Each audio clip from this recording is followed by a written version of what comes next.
Clara Bennett had $42, a dead man's rifle, and a land deed with her name on it, and the moment she arrived in Holt's Creek, Harlan Briggs told her she would sign it over or leave in pieces. She didn't sign. She didn't leave. What she did instead changed everything for her, for the silent mountain cowboy who had spent 3 years trying to disappear, and for every woman in that valley who had been told her name meant nothing on paper. If you believe a woman with nothing left can still win everything that matters, subscribe to this channel. Stay with me until the very last word, and drop a comment telling me what city you're watching from. I want to see how far this story travels. Clara Bennett had made exactly 3 promises to herself the morning she left Millhaven, Kansas. She would not cry, she would not look back, and she would not need anyone. She had kept 2 of them. The crying had started somewhere around the 2nd day, when the wagon wheel cracked against a rock and she'd had to climb down alone in the July heat to wedge a branch under the axle. Not because it hurt, not because she was afraid, but because Thomas would have laughed at her for trying and then climbed down himself and fixed it before she'd even gotten her skirts properly lifted, and the memory of his laugh had hit her somewhere behind her sternum like a closed fist. She'd cried then, ugly, graceless, with dirt on her hands and sweat running down the back of her neck. Then she'd fixed the wheel herself, climbed back up, and kept going. That was 6 weeks ago. Now the wheel was broken again, this time beyond fixing, and the horse was lame, and the storm that had been building since noon had finally decided to stop threatening and start delivering. Rain hit the high Colorado Trail like it had a grudge. The kind of rain that didn't fall so much as a tack, driving sideways off the mountain face, turning packed dirt into something that sucked at Clara's boots and made every step feel like a negotiation. She had $42 sewn into the hem of her coat, a carpet bag with 2 dresses, a schoolteacher's ledger of letters of introduction, and a daguerreotype of Thomas she hadn't been able to leave behind, even though looking at it still felt like pressing on a bruise. She had a name, Holt's Creek, a settlement 2 days' ride into the San Juan Range, where a woman named Edith Morrow had written to say there was work, decent people, and land a widow could file claim on through the new territorial provisions. She did not have a working wagon. She did not have a working horse. She did not have any idea how far she still had to go. Clara stood in the rain and assessed the situation the way Thomas had taught her to assess a difficult student, without panic, without sentiment, and without pretending the problem was smaller than it was. The problem was considerable. "All right," she said aloud, because silence in a situation like this felt like giving up. "All right, think." The trail had climbed steadily for the last 3 hours. To her left, the mountain rose in shelves of dark granite. To her right, the drop was not sheer, but it was steep, and the rain was making it look worse than it probably was, and she was choosing to believe that. Behind her, the road she'd come up was already a memory of mud. Ahead, through the curtain of rain, she could see the faint silhouette of tree cover spruce and aspen climbing the slope, which meant there might be shelter, which meant there might be a chance of waiting this out. She took what she could carry: the carpet bag, the coat with the money in the hem. The rifle Thomas had pressed into her hands the morning she'd left, saying, "You won't need it, but take it anyway." She had argued with him about that. She wished she hadn't wasted the time. The horse, a bony sorrel mare named Patience, who had earned her name over 6 weeks of difficult road, looked at Clara with the long-suffering expression of an animal who had seen this coming and was not surprised. "I'm sorry," Clara told her. "I'll come back for you." Whether that was true or not remained to be seen. She walked for 40 minutes through the rain before she found the overhang, a shelf of rock jutting out from the slope, far enough to cut most of the weather. Not dry, not warm, but less catastrophically wet than the alternative. She crawled under it, pulled her coat tight, and started calculating how long she could wait before waiting became its own kind of problem. The answer, she figured, was morning. If the storm broke by dawn, she could go back for Patience, assess whether the mare could be ridden at all, and make a decision from there. If the storm didn't break by dawn, she didn't finish that thought. A sound pulled her out of it. Not the rain, not the wind working through the trees above her. Something else. Something that moved with a purpose the weather didn't have. Clara had the rifle up and the hammer back before the lantern light crested the rise. "Hold it right there," she said. Her voice came out steadier than she felt. She was grateful for that. The lantern stopped. There was a long moment, long enough for the rain to fill the silence, long enough for Clara's arms to remind her they'd been carrying a carpet bag for the better part of an hour, and then a voice came out of the dark behind the light. Low, unhurried, the voice of a man who wasn't startled, which meant either he'd seen her before she'd seen him or he simply didn't startle. "You always point guns at people trying to bring you out of the rain, or just me?" "Step into the light," Clara said. "I'm holding the light." "Step where I can see you then." A pause.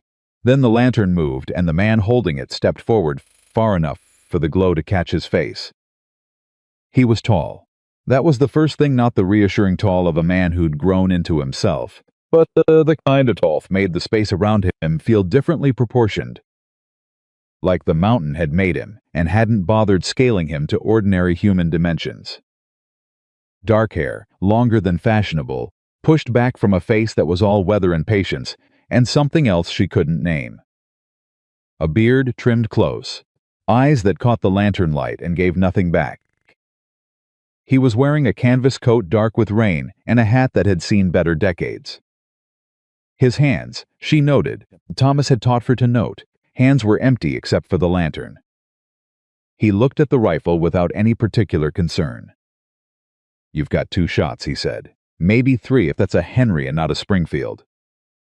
Either way, I've got a cabin half a mile up the ridge with a dry stove and a roof that doesn't leak, and you look like a woman who's been making do with worse than this for longer than she should have."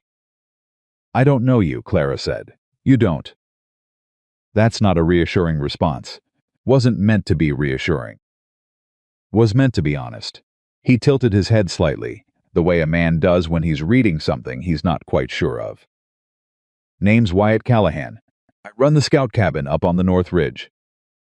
Been on this mountain for 3 years, and in that time, nobody who's come to the cabin has left worse than they arrived. A beat. That's the closest thing to a recommendation I've got on short notice." Clara did not lower the rifle, but she thought about it. "What were you doing out in this weather?" she asked. "Heard a horse in distress about a mile back on the trail. Went to check." His jaw shifted slightly, lame sorrel. "Wagon's done. Figured whoever belonged to the wagon either found shelter or didn't." His eyes moved over her, not the way some men's eyes moved, cataloging and appraising, but something more careful than that. "More practical. You found shelter. I found a rock overhang." "Better than nothing." Marginally. Something moved at the corner of his mouth. Not quite a smile. More like the shape a smile would make if it was remembering what smiling was for. "You want to stand here in the rain arguing about the relative merits of rock overhangs, or you want to come out of the weather?" Clara looked at him for a long moment. Her arms were shaking cold, not fear, she told herself firmly, and the water was finding its way past her collar and down her back in a thin, miserable stream. And the $42 in her hem was doing her no good if she died of exposure on a Colorado mountainside 2 days' ride from a settlement she hadn't even confirmed existed. "If you try anything," she said, "I want you to know I'm a very good shot." "I'll keep that in mind," he said. "I mean it. I believe you." He turned, and the lantern swung with him, cutting a path through the rain. "You coming?" She lowered the rifle. She followed him. The cabin was exactly what he'd said, a roof that didn't leak, a stove that was already warm from banked coals, 2 rooms separated by a plank door, and the particular smell of a space that had been lived in by one person for a long time. Pine resin and wood smoke, and something underneath both that she couldn't name. Solitude, maybe. The smell of a life that had made its peace with empty. Wyatt Callahan built up the stove without talking.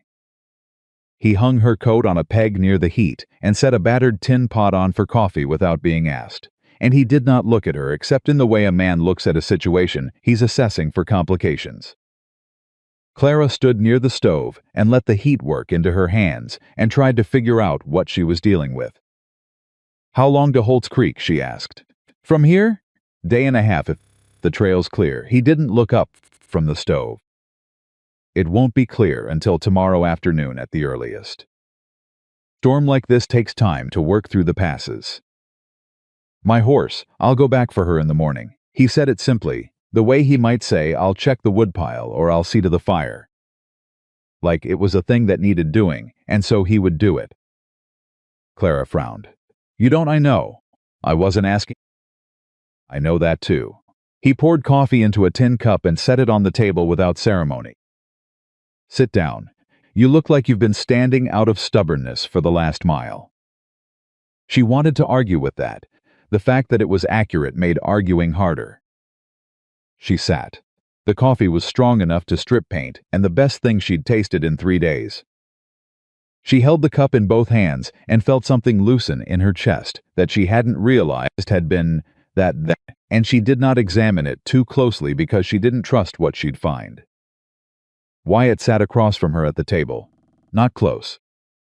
The table was wide and old, and he put himself at the far end of it, which she appreciated without acknowledging that she appreciated it. "Where are you coming from?" he asked.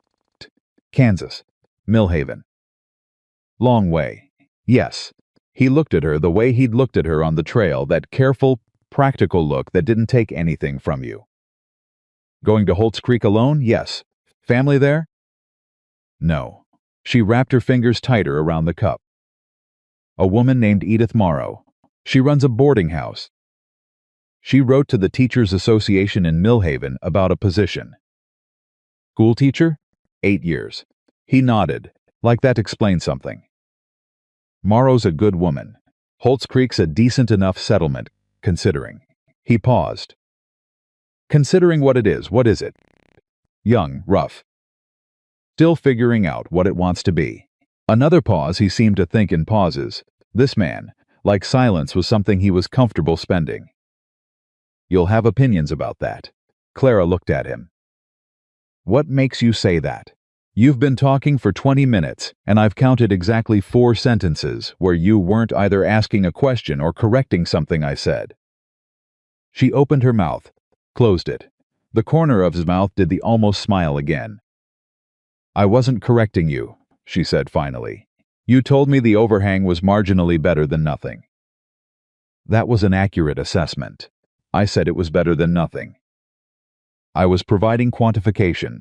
This time the almost smile made it all the way to a real one, brief and unexpected, like a door opening in a wall she hadn't known had a door. It changed his face entirely, made him look younger. Made him look like someone who had laughed easily once, a long time ago, and hadn't forgotten how just stopped needing to. "Get some sleep," he said, standing. "Other rooms got a bedroll." "It's clean." He moved toward the door. "I'll take the chair." "You don't have to. You'd feel better if I did," he said simply. "And it doesn't cost me anything. Good night, Miss Bennett," she said. "Clara Bennett." He paused with his hand on the plank door. "Good night, Miss Bennett." "Good night, Mr. Callahan." The door closed. Clara sat with the coffee for a while longer, listening to the storm work itself out against the cabin roof, and told herself that the thing loosening in her chest was just warmth, just the stove doing its job. Just a body coming back to temperature after too long in the cold. She almost believed it. Morning came gray and washed out, the storm having spent itself overnight and left the mountains smelling of wet pine and new mud. Clara woke to the sound of the stove being stoked and lay still for a moment, cataloging the unfamiliar ceiling, the unfamiliar smell, the unfamiliar sound of someone else being alive nearby. It had been 4 months since Thomas died. She got up before the thought could do much more than knock at the door. Wyatt was at the stove, his back to her, when she came through the plank door. He'd already made biscuits hardtack. Technically, the trail kind, but they were warm and solid, and he pushed them across the table without comment and went back to whatever he was doing with the coffee. Clara ate standing up, because sitting felt like settling, and settling this early in the day felt dangerous. "I'll go for the horse after I eat," he said, without turning around. "I'd like to come. Trail's wet. I know. Footing's bad. I grew up walking fields in wet weather." Another pause. He turned and looked at her. In the morning light, he looked different, more tired maybe, or just more visible.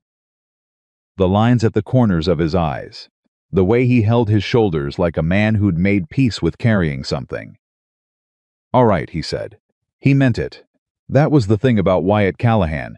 She was beginning to understand he said things plainly, and he meant them plainly, and he didn't use words as decoration or defense.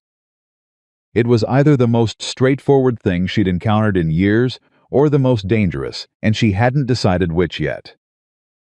They found Patience exactly where Clara had left her, shivering at the side of the trail, where the overturned wagon had finally given up any pretense of being useful. Wyatt crouched in the mud and ran his hands down the mare's left foreleg with the careful attention of a man who'd done this 1,000 times and wasn't performing expertise, just using it. "Not broken," he said, strained. "She needs 2-3 days rest and easy walking after." He stood and looked at the wagon. "This is done. I know. Anything in it worth salvaging?" Clara had thought about this on the walk down.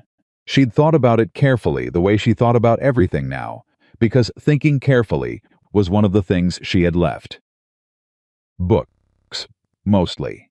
Some household goods. "We'll take the trunk," he said.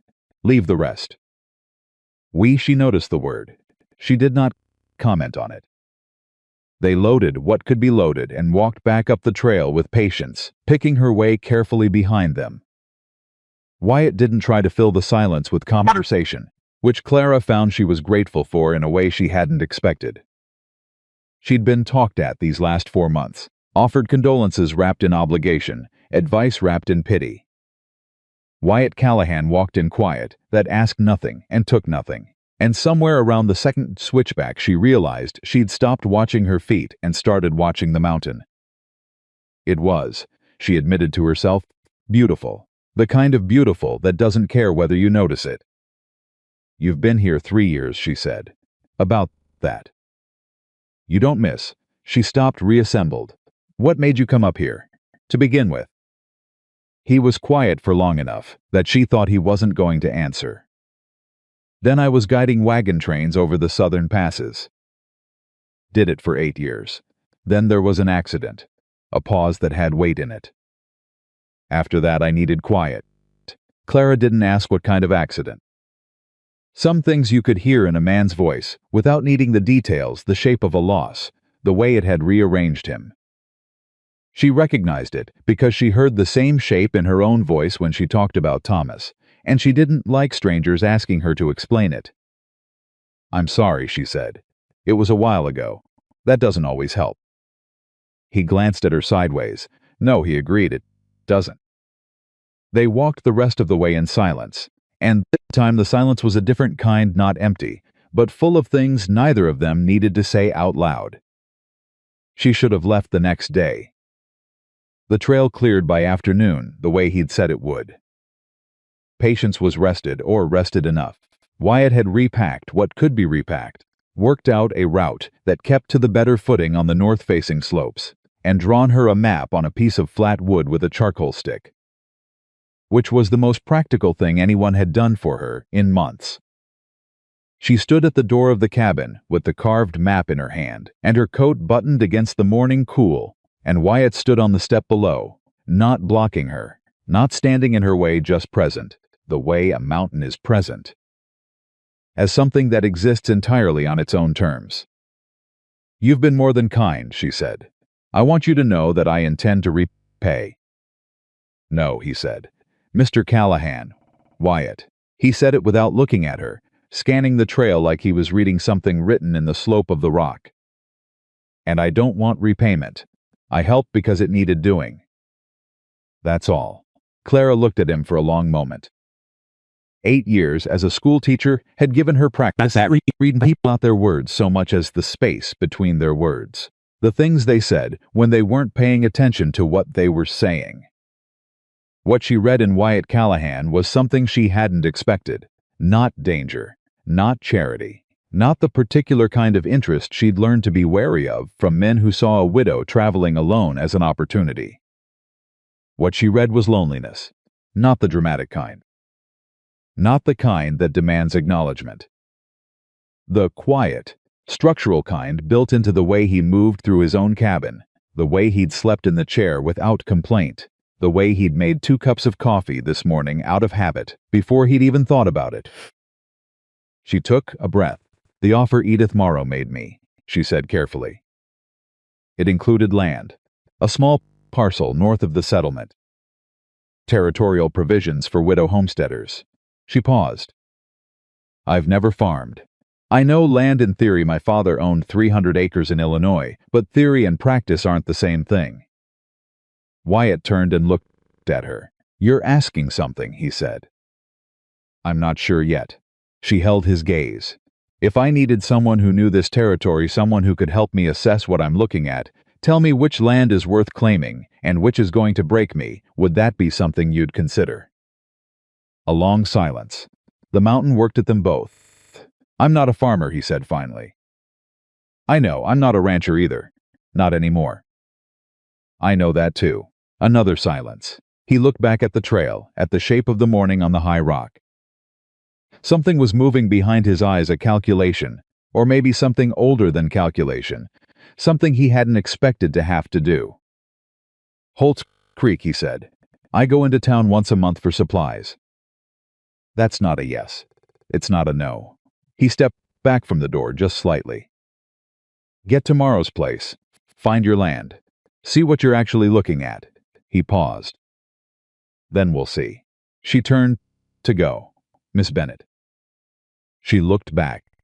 He was looking at her directly now with that careful, undecorated attention. "You fixed a wagon wheel by yourself on a mountain road." "Yes. You walked into a storm rather than wait for someone else to solve your problem." "Yes. You pointed a rifle at a stranger and held it steady for 3 minutes in the cold and the rain." He paused. "You'll be all right." Clara stood with that for a moment. "I know," she said. She meant it. That was what surprised her. She meant it. For the first time in 4 months, she meant it. She turned and walked down the trail toward Holt's Creek, and she didn't look back, and this time, for the first time, not looking back didn't feel like loss. It felt like something else entirely, something that didn't have a name yet. But she had time to figure it out. Holt's Creek was not what Clara had imagined. She had imagined something rougher, raw lumber and mud streets and men who spat tobacco and didn't bother looking at you unless they wanted something. What she found was rougher than that, and more complicated than that, in the way that real places always are more complicated than the version you build in your head during a long, hard road. The settlement had maybe 200 people and the ambitions of 1,000.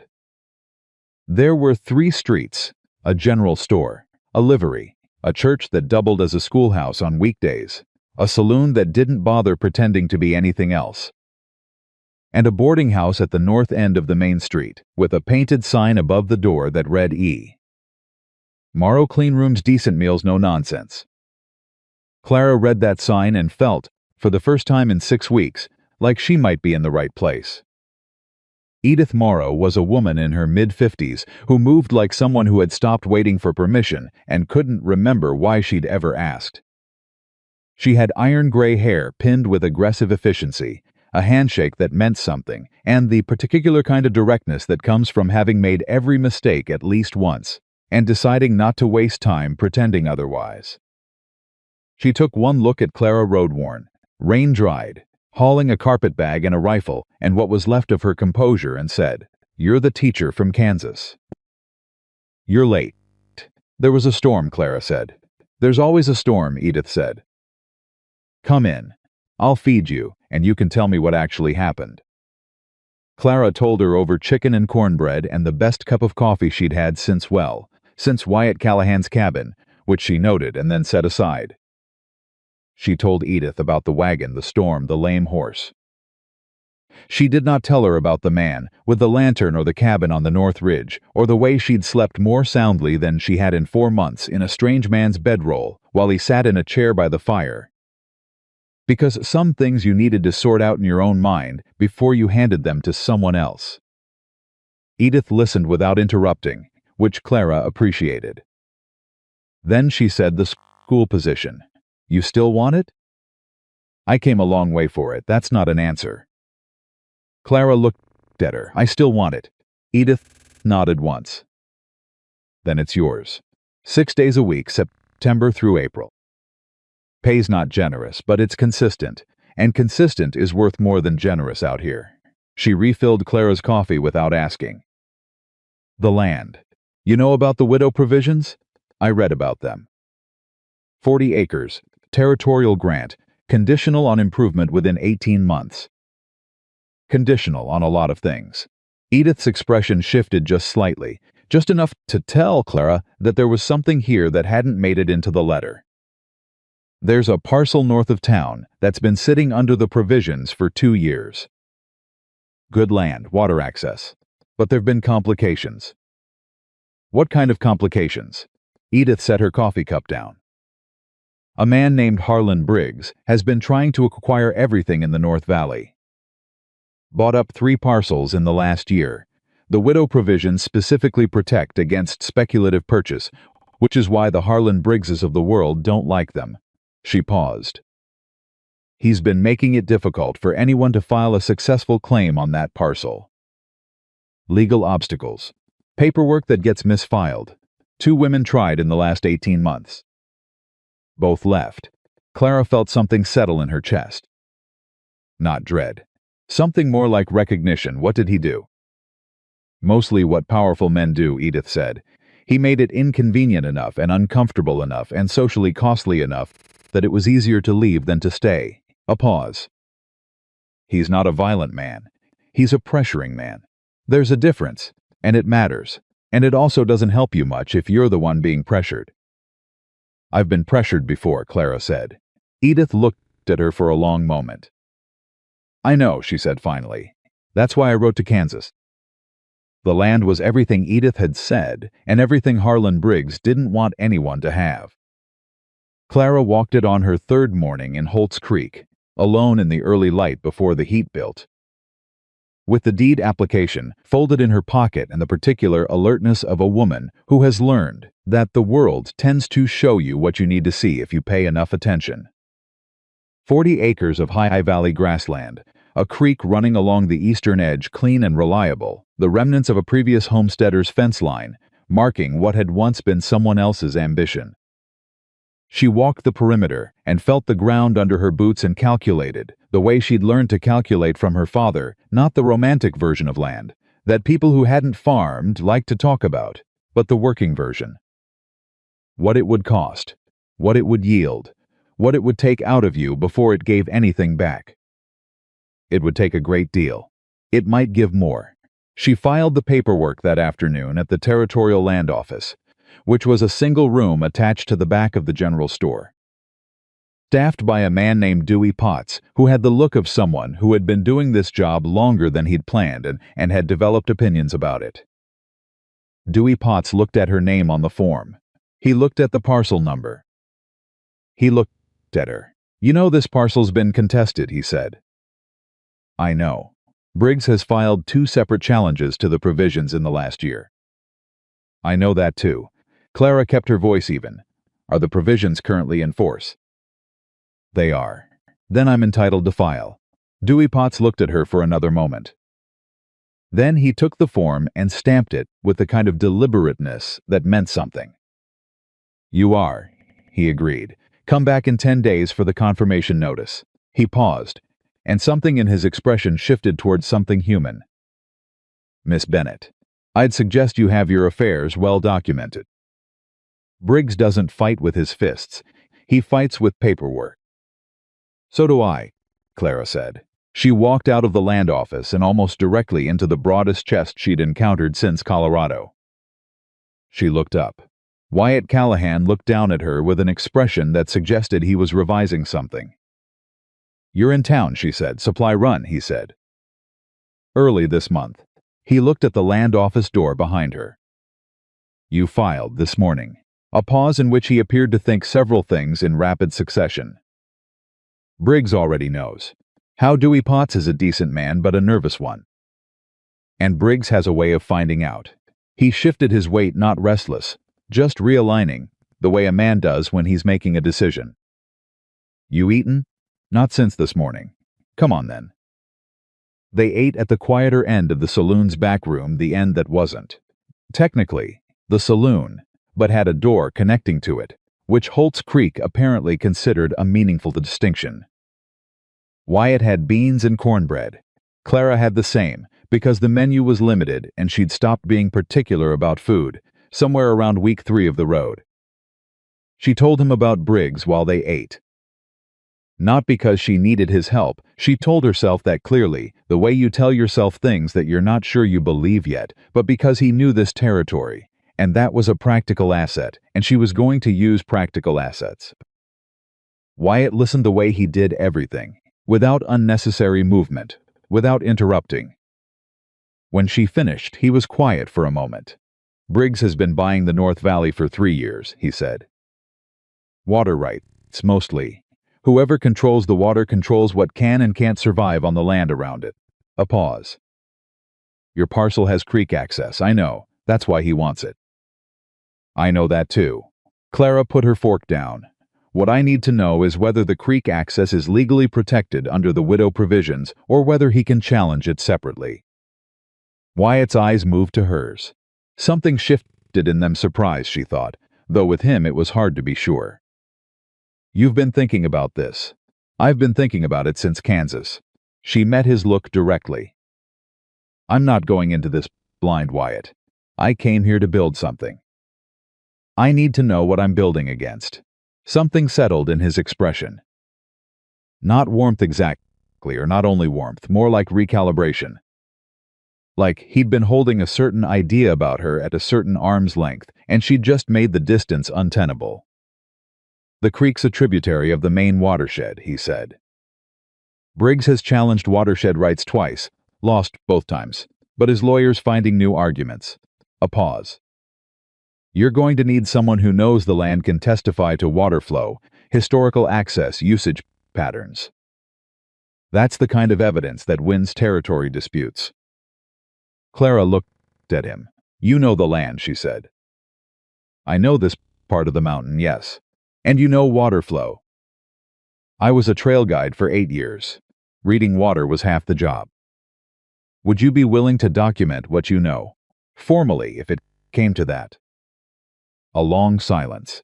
Outside the thin walls, Holt's Creek went about its afternoon business boots on board sidewalk, a horse shaking its harness, 2 men arguing about nothing that mattered. The ordinary texture of a place that didn't know it was a threshold in someone else's life. Let me think on it, Wyatt said. I'm not asking you to decide today. Good, he went back to his beans. A pause. How's the horse? Mending. Edith has a good stableman. Clara watched him for a moment. Thank you. For going back for her. It needed doing, he said, the way he'd said it before, as if need and action were directly connected, and the gap between them was too small to require comment. Clara looked at him, this quiet, angular man, who spoke in plain sentences and moved through the world, like someone who had learned to cost it as little as possible, who had come down off his mountain on a supply run and ended up sitting across from her in the back of a saloon talking about water rights, and felt something shift in the arrangement of her thoughts. It wasn't the kind of thing she was prepared to examine closely. She examined it anyway. She had spent 8 years married to a good man. Thomas Bennett had been good genuinely, entirely, without effort. Kind to students, kind to his neighbors, kind to the old dog they'd kept past usefulness, because neither of them could stand to give up on anything. He had loved her in the steady, undemonstrative way of a person, to whom love was a condition rather than an event, like weather you lived inside of rather than weather that happened to you. She had been happy. She was certain of that. She had been genuinely, quietly, specifically happy, and then he had died of a fever in February, and the happiness had not so much left as revealed itself to have been a room she'd been living in without knowing it was a room. And now she was outside it, and the door was gone, and she was in Colorado. Wyatt Callahan was not Thomas Bennett. He was nothing like Thomas Bennett. He was, "You're staring," he said. "I'm thinking," she said. "About? Water rights," she said, the corner of his mouth. That almost smile. "Sure," he said. The trouble arrived on a Thursday. Clara had been in Holt's Creek for 11 days. She had started organizing the schoolroom, inventorying what existed, making a list of what was needed, writing letters to the Territorial Education Board about textbooks and chalk and the 3 window shutters that needed replacing. She had walked her land 4 more times, at different hours and different weather, and she had started to understand it the way you understand a person not all at once, but in the accumulation of small observations that gradually cohered into something you could trust. She had not seen Wyatt since the afternoon in the saloon. She had thought about him more than was strictly practical, and she had done her best to categorize those thoughts as logistical rather than personal, which worked about 60% of the time. Then Harlan Briggs came to see her. He came to the boarding house on a Thursday afternoon when Edith was out and Clara was in the parlor writing letters. He knocked, which was polite.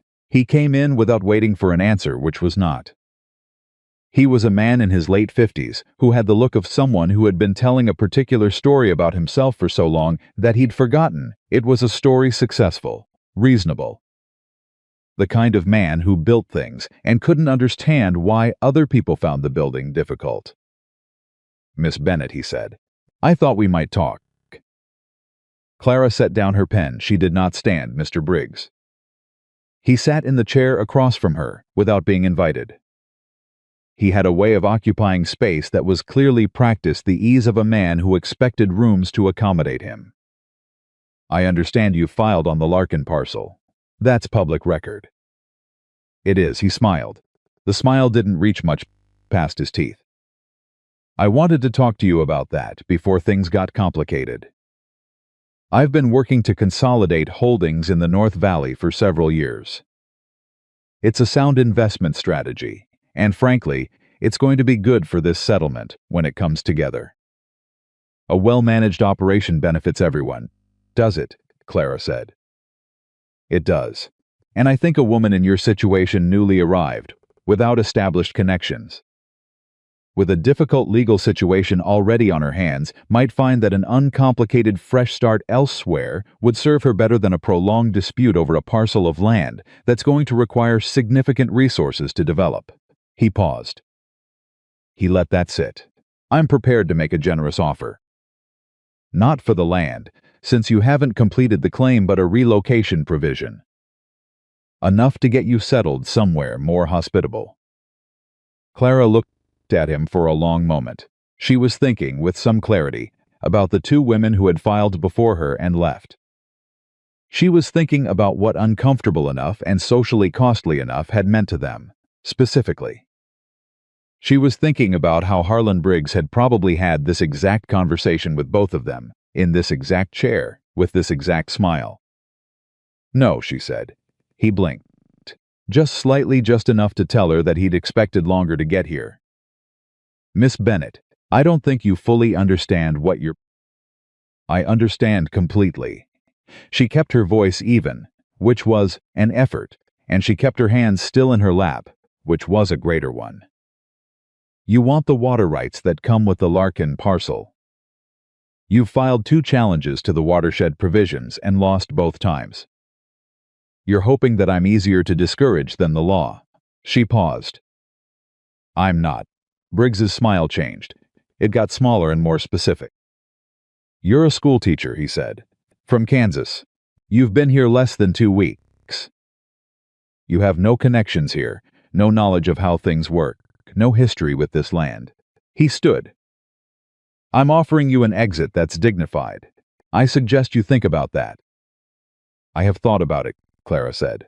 "My answer is still no." He held her gaze for a moment. Then he nodded once, the nod of a man filing something away for later, and went to the door. "I hope you know what you're doing," he said. "I do," she said. She waited until she heard his boots on the board sidewalk outside before she let herself exhale. Her hands were shaking. She pressed them flat on the table and breathed and thought very deliberately about the 40 acres with the creek running along the eastern edge, and she thought about her father's 300 acres in Illinois. And she thought about Thomas, who had been gone 4 months and would have told her she was being reckless. And she thought about Wyatt Callahan saying, "You'll be all right," on a mountain trail in the rain. She believed it. She picked up her pen and went back to writing letters. The first legal challenge arrived 7 days later. It was a formal objection, filed by Briggs's attorney, claiming that the Larkin parcel's creek access constituted a contested water right and could not be included in a territorial widow's provision grant without a separate adjudication. It was dense, careful language that had been written by someone who knew exactly how to make a true thing look complicated. Clara took it to Dewey Potts, who read it and looked unhappy. She took it to the one person in Holt's Creek who'd been described to her as knowing anything about territorial law.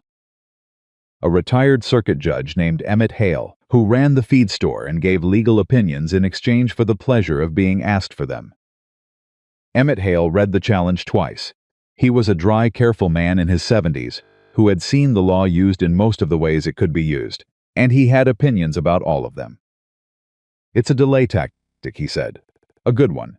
Briggs knows the creek access is legally sound under the provisions, but an adjudication takes time, and time costs money, and he's betting you don't have either." "How much time?" 6 to 8 months. Clara did the math. 18 months to prove improvement on the claim. 6 to 8 months tied up in an adjudication that shouldn't exist. What do I need to counter it? Evidence. Historical documentation of water usage, access patterns, the original survey records. He paused. And testimony. Someone who knows this land and can speak to the creek's status as an established waterway under existing territorial classifications. Clara thought about Wyatt Callahan sitting across from her in the back of a saloon saying, "I know this part of the mountain." She rode up the North Ridge the next morning. The trail was less terrifying in daylight without a storm, which she acknowledged was a low bar to clear. She found the cabin the way she'd found it the first time, by the particular quality of quiet around it, the way a space that someone has lived in alone for a long time has a different silence than a space that's simply empty. Wyatt was at the fence line on the western side of the cabin, repairing a rail with the focused, economical movement of a man who did physical work the way he did everything without excess, without performance. He saw her coming and set down the rail and waited. She told him about the challenge. She told him about Emmett Hale's assessment. She told him what she needed. He listened, the way he always listened, and when she finished, he looked out at the mountain for a long moment. "You're asking me to go to court," he said. "I'm asking you to provide a formal statement. Whether that becomes court testimony depends on whether Briggs pushes the adjudication to a hearing." "And you think he will?" "I think he's done this before and it's worked before, and the only reason to stop is if the evidence makes it not worth pursuing." She kept her voice steady. "Your testimony would make it not worth pursuing." Wyatt turned and looked at her, not the careful, practical look from the trail, or the recalibrated look from the saloon. This was something more direct, something that was asking her a question it wasn't quite putting into words. "This isn't just about the land," he said finally. "The land matters," she said. "I know the land matters. I mean, it's not just about winning the legal case." A pause. "You're making a statement. To Briggs, to the settlement. About what kind of town this is going to be." Clara held his gaze. Someone has to. The silence stretched between them. Around them the mountain worked at its own business, and the summer heat built slowly, in the clear air, and below in the valley Holt's Creek went about the ordinary business of a place that didn't know it was about to be asked to decide something. "I'll need to document the water flow," Wyatt said. "Historical survey comparisons, seasonal variance records. I kept journals when I was guiding. They'd be admissible as contemporaneous records if Hale can certify them." He was already thinking through it. She could see that the practical architecture of the thing, how the pieces fit. "Takes about 2 weeks to do it right. I have time, Clara said. You'd need to be there, he said. For the documentation to be properly witnessed, you'd need to be present. A pause. On the mountain. Clara looked at him. 2 weeks, she said. Give or take. He looked back at her, and there was nothing evasive in it. He was not backing away from what he was saying or dressing it up as something other than what it was. You'd stay at the cabin. I'd take the porch or the barn. That's not necessary. It is, he said simply, because you need it to be. Clara was quiet for a moment. She thought about Edith Morrow and the way she'd looked at Clara over breakfast that morning, and said, be careful, girl. Not of the mountain, but of what people will say about it. She thought about the 2 women who had left rather than fight. She thought about 40 acres and creek water and the particular stubbornness that had gotten her this far and probably wouldn't stop now. All right, she said. All right, he said. Neither of them said the other thing. The thing that was in the space between those 2 words, the fact of it, the weight of it. 2 people choosing a difficult thing, and the particular intimacy of making that choice in full knowledge of what it cost. They didn't need to say it. They both already knew. She went back to town and told Edith. Edith Morrow listened to all of it with the expression of a woman who had formed an opinion halfway through and was deciding whether to share it or simply store it for later use. 2 weeks on the mountain with Wyatt Callahan, she said when Clara finished. To document water access. For the legal case. Edith poured coffee. Set the cup down. Wyatt Callahan hasn't come off that mountain for anything but supplies in 3 years. I know. He hasn't helped anyone with anything that wasn't immediately and obviously necessary in longer than that. I know that too. Edith looked at her. So you know what it means that he said yes. Clara wrapped her hands around the coffee cup. It means the evidence is legally significant, and he understands that. Edith's expression said very clearly that this was not what she thought it meant. What she said was, be careful, Clara. Not because I don't trust him, I trust Wyatt Callahan more than I trust most things in this valley. But you've been a widow for 4 months and you're building something from nothing on land someone wants to take for you. And that's... She stopped. Reconsidered. That's a lot of need to be managing at once. I'm not managing need, Clara said quietly. I'm building a case. Yes, Edith said, you are. She didn't say that, too. But it sat in the room anyway, the way honest things do, waiting patiently for the right moment. Clara left the next morning. She went up the mountain with her carpetbag and Thomas's rifle and the deed application folded in her pocket, and she did not examine too closely why she felt, for the first time in months, like she was moving toward something instead of away from it. Some things you know before you're ready to know them. She had learned to let those things wait. The first morning back on the mountain, Clara woke before dawn and lay still for a long moment, listening. She had forgotten what real quiet sounded like. Not the quiet of an empty house after a funeral, which has weight and grief in it. Not the quiet of a boarding house at night, which is just the sound of other people's sleep pressed through thin walls.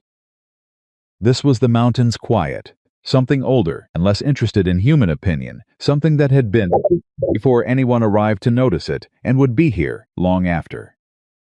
She got up and built the stove fire herself. Because Wyatt was already outside, she could hear him moving at the fence line, the small sounds of a man doing the first tasks of a day that had probably started an hour before hers. She made coffee the way he'd made it that first night, strong enough to be honest. And when he came in, she handed him a cup without ceremony, and he took it the same way, and they stood in the early warmth of the cabin and didn't say anything for a while. It was, she realized, the most comfortable silence she had occupied in a very long time. We'll start at the eastern boundary, he said eventually. Follow the creek upstream to the watershed markers. I need to take readings at 4 points water depth, flow rate, seasonal sediment lines. He set his cup down. It's slow work. I know slow work, she said. Something moved in his expression. I know you do. They went out into the morning and began. The documentation was exactly what he'd said, slow, methodical. The kind of work that required attention and patience. and the particular discipline of caring about small things because small things accumulate into evidence. Wyatt moved along the creek with a measuring rod and a battered leather journal and the focused quietness of a man in his element, narrating measurements in a low, steady voice while Clara recorded them in her own hand. Because Emmett Hale had said 2 sets of records were better than one, and a woman's handwriting on the document established her as a participant and not merely a bystander. By the second day, she had stopped thinking of it as documentation and started thinking of it as learning. The land had a grammar she hadn't known. The creek ran differently in different sections, faster here, where the channel narrowed, slower there where it spread across a gravel bed and the differences mattered. Told you things about upstream and downstream, and what happened to the water before and after it crossed the 40 acres she intended to claim. Wyatt explained it the way he explained most things, without condescension, without performance, as if the information was a practical thing she needed and he was simply passing it to her. "The sediment line here," he said on the third afternoon, pointing to a band of dark soil along the creek bank above the current water line. "That's the high water mark from spring runoff, 22 inches above present flow. Consistent with the survey records from 1871 and 74. He made a note. That's what kills Briggs's argument. He's claiming the creek is a seasonal tributary, dries up in summer, can't be classified as an established waterway. But the sediment line proves year-round flow at sufficient volume." Clara looked at the mark on the bank. "He knows this," she said. "He does. Then why file the challenge?" "Because he's betting you don't." Wyatt closed his journal. "Most people see a legal document and feel the weight of it. They don't look behind it." He looked at her. "You look behind it." "My father sued a railroad," she said, "when I was 12. Over right-of-way on the eastern parcel. He lost, but I watched him build his case for 2 years. I know what evidence looks like." Wyatt was quiet for a moment. "Did that make you angry, watching him lose?" "It made me careful," she said. "There's a difference." He looked at her for a long moment with that particular quality of attention that she had stopped finding unsettling, somewhere around day 2, and started finding something else. Something she still didn't have a clean word for. "Yes," he said. "There is." They walked back up to the cabin. And the day folded into the particular domesticity of 2 people sharing a small space, without having planned to. She cooked because she was a better cook, and it was a practical fact, and he washed up after without being asked, because that was also a practical fact, and the evening settled into a rhythm that felt less like arrangement and more like something that had always been the right shape, waiting to be found. She didn't examine it too closely. She was getting better at letting things be what they were. On the 4th evening, he told her about his family. He hadn't planned to.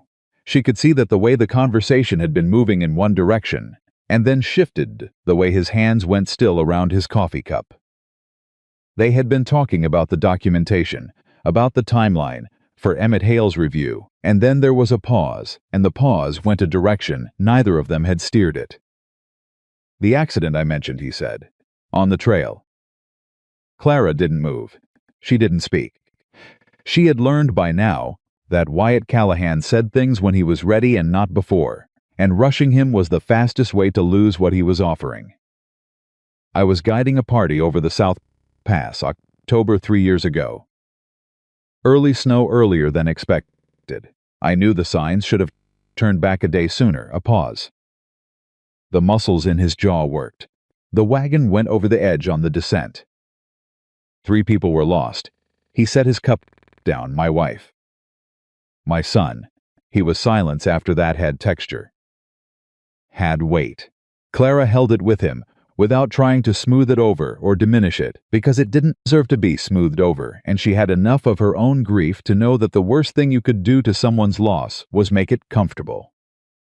"I came up here because I couldn't be around people who were whole," he said finally. Couldn't stand the way they moved through their lives, like nothing had fallen out of them. Like they still had the same number of things they'd started with. He picked up his cup again. "Up here, the mountain doesn't expect anything from you." That must have been a relief, Clara said. For a while. He looked at her, and then she asked quietly, and then it was just quiet. He held her gaze. There's a difference between peace and absence. Took me too long to figure out which one I was living with. Clara thought about the room that had been her happiness with Thomas, the room she'd found herself outside of after he died. She thought about the difference between a life that had ended and a life that was waiting. I know that difference, she said. I know you do, he said. The same way he'd said it that morning about slow work, and it meant the same thing, not sympathy, not pity, but the particular recognition of one person who has been somewhere telling another person who has also been there that they are not inventing the terrain. That night she lay awake for a long time listening to the mountain and thinking about Thomas and thinking about the way Wyatt Callahan moved through his own life, like a man clearing a trail, careful, deliberate, committed to passage without much thought of destination. She thought she might be beginning to understand him. She thought that might be the most dangerous thing yet. The twist came on day 8, and it came from a direction she hadn't expected. She had ridden down to Holt's Creek to collect the mail. Edith was holding for her a letter from the Territorial Education Board about the school position, and, she hoped, confirmation from Dewey Potts's office on the claim filing. She left Wyatt at the watershed markers and made the ride alone, which she'd done twice before and which had become, she noted, less fraught each time. She was learning the mountain's vocabulary. Edith met her at the door of the boarding house with an expression Clara had not seen on her before, tight, controlled, the face of someone managing something they hadn't yet decided how to share. What happened? Clara said immediately. Edith handed her 2 envelopes. One was the Education Board letter. The other was from Dewey Potts's office. And underneath those, folded separately, was a piece of paper that had not come through the mail. Someone left that at the door this morning, Edith said. No name. Clara unfolded it. It was a copy of a document handwritten, the penmanship careful and legal, the kind of careful that someone's was used to their words meaning things. It took her 60 seconds to understand what she was reading, and when she did, the floor did something that floors shouldn't do. It was a water rights assignment, dated 1879. It appeared to transfer the rights to the creek feeding the Larkin parcel to a holding company whose legal structure, buried in 3 lines of dense language, connected to Harlan Briggs. If it was real, it predated the widow's provisions. If it was real, her entire case collapsed. He forged it, she said. Her voice came out flat. She was distantly aware that she was very calm, and that the calm was the kind that lives right next to the other thing. You don't know that, Edith said carefully. The 1879 survey Wyatt has in his journals, it maps this creek as an unassigned tributary. It was never privately held. She folded the document back up. Her hands were steady. She was impressed by her hands. If this existed, it would have appeared in every subsequent land filing. It would have been on record with the Territorial Office. Dewey Potts would know about it. She looked at Edith. He's manufacturing evidence. Clara, he's done this before. This is why the others left. Something cold and clear was moving through her. He files the legal challenge to create delay and cost. Then he produces a document that looks real enough to scare someone who doesn't know what to look for. Someone who doesn't have access to the original survey records. She stood up. I have the original survey records. What are you going to do? I'm going back up the mountain. She was already moving. And then I'm going to prove it. Edith caught her arm. Clara Briggs isn't going to like this, I know. What I mean is, Edith's grip tightened just slightly. He's been doing this for 3 years. He's patient. And patient men, when they get cornered, stop being patient. Her eyes were serious in a way that was not theatrical. Be careful. Clara looked at her. She thought about the 2 women who had left. She thought about what patient men getting cornered looked like in a territory where the law took 8 months to respond. "I'll be careful," she said. She rode back up the mountain faster than she'd ridden down it. Wyatt was at the cabin when she arrived, which surprised her. He'd planned to be at the markers all afternoon. He was sitting on the step with his journal open and a look on his face that told her he'd heard something too. She showed him the document before she even dismounted properly. He took it. Read it. Read it again. The expression on his face went through several things in rapid succession: recognition, calculation, and then something that settled cold and certain. "This is Barlow's handwriting," he said. Clara stared at him. "What Gerald Barlow?" "He was a land agent out of Denver. Died in 1881. He held the paper up, examining the angle of the letter forms. "I spent 2 months in a Denver courtroom watching him write testimony. I know this hand." A pause. "Someone got a sample of his writing and copied it. Carefully, but not carefully enough." The cold, clear feeling in Clara's chest expanded. "You can prove that. I can document the inconsistencies. The 9 is formed differently than period documents. The tail curves right when Barlow curved left. And this," he pointed to a date notation in the corner. "The territorial date convention changed in 80. Someone using an 1879 document wrote the date in the 1881 format." He looked at her. "They made it look right for a person who doesn't know the period conventions." "But it's wrong. Briggs doesn't know we have the journals," Clara said. "No. He doesn't know you were in that Denver courtroom." "No." Wyatt stood from the step, and there was something different in the way he stood, not heavier, but more decided, like a weight had been picked up instead of set down. He's been counting on this being a fight between a widow schoolteacher and a man with a lawyer. He didn't account for someone who knows the mountain. "He didn't account for you," Clara said. Wyatt looked at her for a moment. "He didn't account for you either," he said. "Most people would have taken that document and started packing." "I'm not most people." "No," he said, "you're not." The way he said it landed differently than she was prepared for. She turned away and busied herself with Patience's saddle, not because the saddle needed attention, but because she needed a moment in which she wasn't being looked at the way he was looking at her. "We need to get this to Emmett Hale immediately," she said. "In the morning," he said. "I'll ride with you." She paused with her hands on the saddle. "You don't have to." "I know." She turned and looked at him. He met her look with the direct, undecorated attention that she had given up trying to deflect 2 days ago. "You're not doing this alone anymore," he said. "That's not about what I have to do. That's about what I'm choosing to do." A pause. "There's a difference." Clara felt something move through her that she hadn't expected. Not gratitude, exactly, or not only gratitude. Something more fundamental than that. Something that had to do with the specific relief of being seen clearly by someone who wasn't romanticizing you or pitying you, who was simply looking at you and deciding, with full information, to stand in the same direction.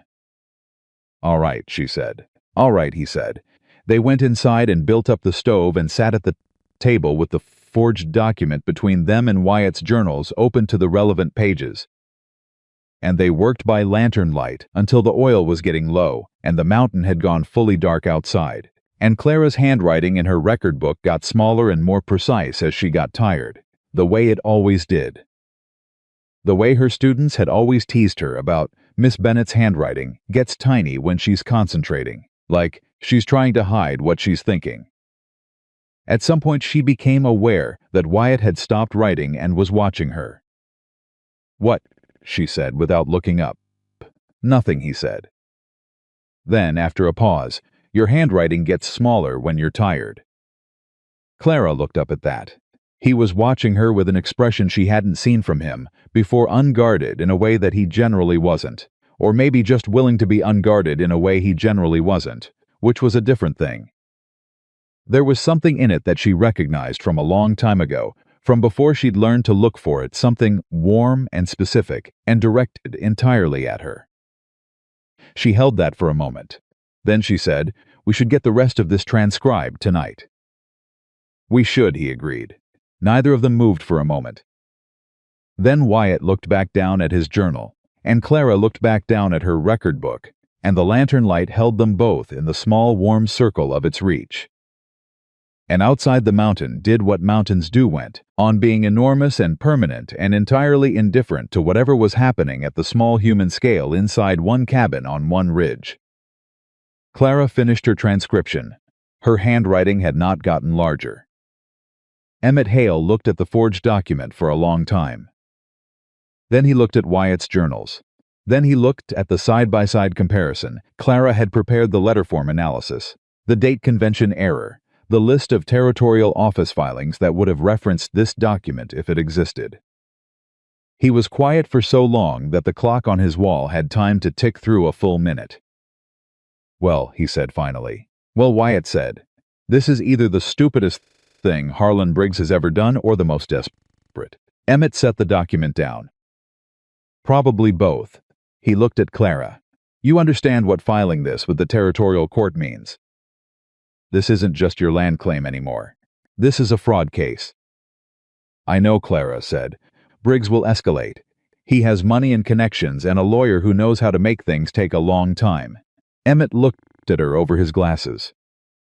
"You have an airtight case and a credible witness, and the specific disadvantage of being a woman in a territory that doesn't always remember what the law says about that." "I have all of those things," Clara said. "I'm still filing." Emmett looked at Wyatt. Wyatt said nothing, but something in the way he was sitting communicated very clearly where he stood. Emmett looked back at Clara, then he picked up his pen. "I'll certify the journals as contemporaneous records," he said. "You'll need to file the fraud complaint separately from the land claim different jurisdiction." "I can draft both." He was already writing. "This goes to the territorial circuit judge." "Next session is in 6 weeks. 6 weeks, Clara said. "That's fast for this territory," Emmett said dryly. "Consider yourself fortunate." She didn't feel fortunate. She felt the particular vertigo of someone who is committed to a direction and is only now beginning to see how far the drop is on either side of the path. But she also felt, and she recognized this, had felt it twice before in her life, once when she decided to take the teaching position in Millhaven, and once when she decided to come west, the specific clarity of having made the right choice. Not the easy choice, the right one. "Draft both," she said. Briggs's response came before the week was out. "Not legal this time. Social." Clara walked into the general store on a Tuesday afternoon, and the conversation in it stopped in the particular way that means it was about her. The woman behind the counter, a Mrs. Holt, wife of the settlement's founder's son, and therefore possessed of a social weight that had nothing to do with merit, looked at her with an expression she had perfected over decades of small-town disapproval. "Miss Bennett," she said. "Mrs. Holt," Clara said pleasantly. "I need flour and salt pork, please. I heard you've been up on the mountain, Mrs." Holt said. She said it the way someone says a thing they've been waiting to say since before you arrived. "For more than a week. Documenting water access for my land claim," Clara said. "Legal work. With Wyatt Callahan." Alone, Clara set her money on the counter. "The flour and salt pork, please. I'm just saying, Mrs." Holt said, with the very specific pleasure of someone who believes they are only saying that people talk. "A widow woman, alone on a mountain with a man nobody in town knows much about, people are going to draw their own conclusions." "Then they'll be wrong," Clara said, "and they'll be wasting time they could spend on something useful." "The flour, please." Mrs. Holt got the flour. But the look on her face as she handed it over said very clearly that this conversation was not finished, that it had been deposited somewhere, in the communal account of Holt's Creek's opinion, where it would accrue interest. Clara carried her purchases out and walked back to the boarding house, and told herself that small-town opinion was a thing she had navigated for 8 years as a schoolteacher, and she was not going to let it move her. What she hadn't expected was for it to move Wyatt. He came down to town 2 days later earlier than the supply run schedule warranted and found her in the schoolroom, re-cataloging the textbooks, and she knew from the way he stood in the doorway that something had happened. "What is it?" she said. He came in, stayed near the door. "I've been thinking about the documentation," he said. "We finished the documentation. I know. I've been thinking about the—" He stopped. Started again. "I've been thinking about whether my involvement is helping or hurting your case." Clara set down the book in her hand. "Explain in this territory, a woman's reputation is legal currency. It affects how judges look at testimony, how juries read character evidence, how the settlement decides what kind of person deserves to win a land dispute." His jaw was set. He wasn't looking at her directly, which was unusual for him. "If Briggs can make the case that you've been," he stopped again. "That I've been what?" Her voice had gone very quiet. "That your arrangement on the mountain was something other than what it was," he said. "Then everything we documented becomes complicated. Because a jury that thinks you're a woman of questionable character is more likely to believe a forged document than a mountain cowboy's journal, regardless of what the evidence says." The silence in the schoolroom was different from the mountain's silence. This one had edges. "You're saying you should step back," Clara said. "I'm saying I'm thinking about whether I should." She kept her voice even. "Thinking about stepping back." He looked at her now. "I'm thinking about what's best for your case."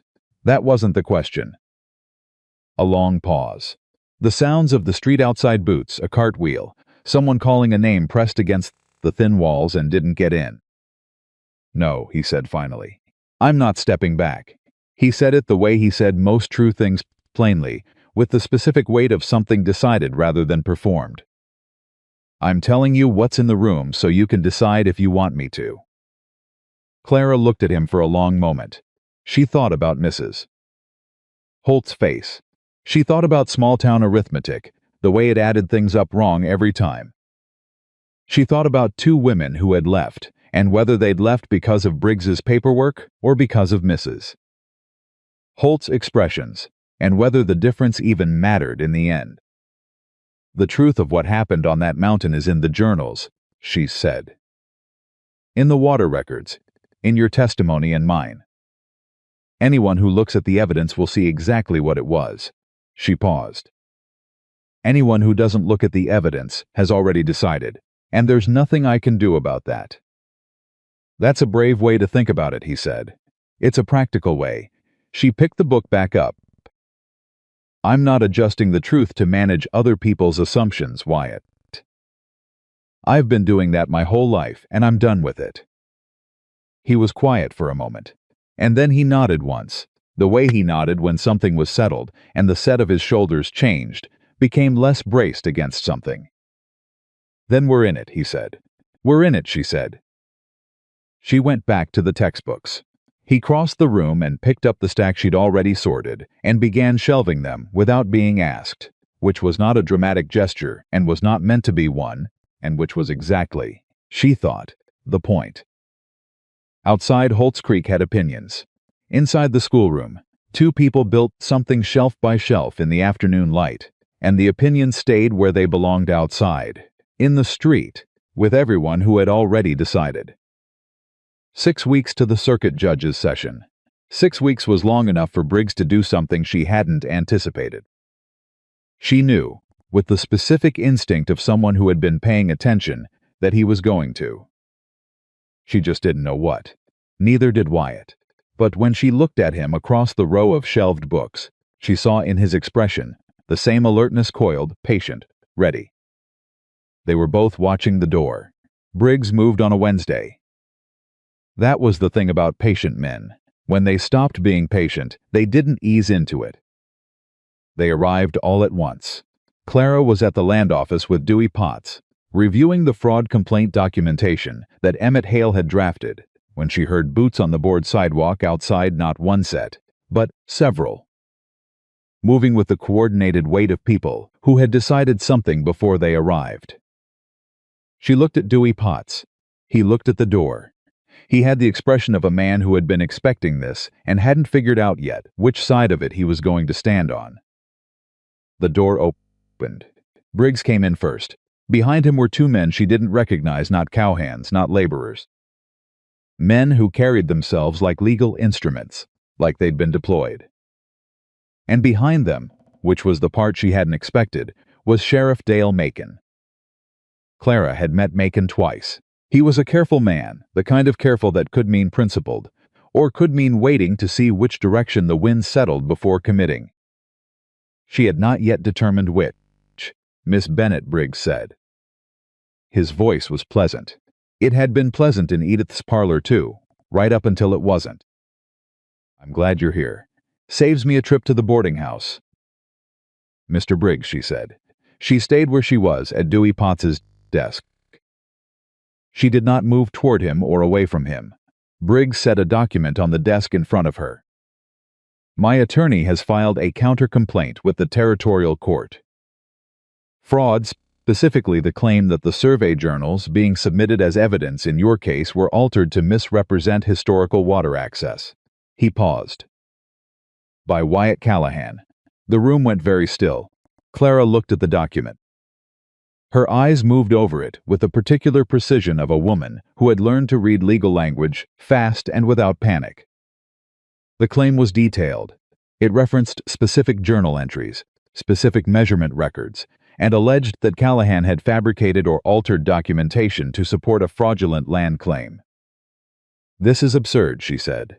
The Territorial Court will decide that, Briggs said pleasantly. You're accusing a man of fraud to counter evidence that proves your own document is forged. She kept her voice flat. That's not a legal argument. That's a delay tactic wrapped in paper. That's one interpretation. Briggs glanced at the sheriff. Dale. Macon stepped forward. His expression was the careful one, the one that hadn't decided yet. Miss Bennet, I've received a complaint that requires me to take a statement from Wyatt Callahan regarding the survey documentation. It's a formal request. He paused. I'll need to ride up to the cabin. Then ride up, Clara said. He'll tell you exactly what I'll tell you, because the truth doesn't change depending on who's asking. I'm sure it doesn't, Macon said. And there was something in his tone not unkind, not hostile, but carrying a cargo she couldn't quite read yet. But I'll need to ask him to come down to town for the statement. Clara looked at Macon, then at Briggs, then back at the document. Give me an hour, she said. She rode up the mountain in 40 minutes. Wyatt was splitting wood when she came over the ridge, and he read her face before she said a word. He set the axe down and waited, which was the right thing to do, and when she told him, he was quiet for the full length of a breath. They're accusing me of falsifying the journals, he said. Yes, to delay the fraud complaint against Briggs. Yes, he looked out at the mountain for a moment. His hands were still, which with Wyatt meant he was very focused. If the court entertains this long enough, the widow provisions clock keeps running. 18 months to prove improvement, if the claim is tied up in counter-complaints for 6 of those months.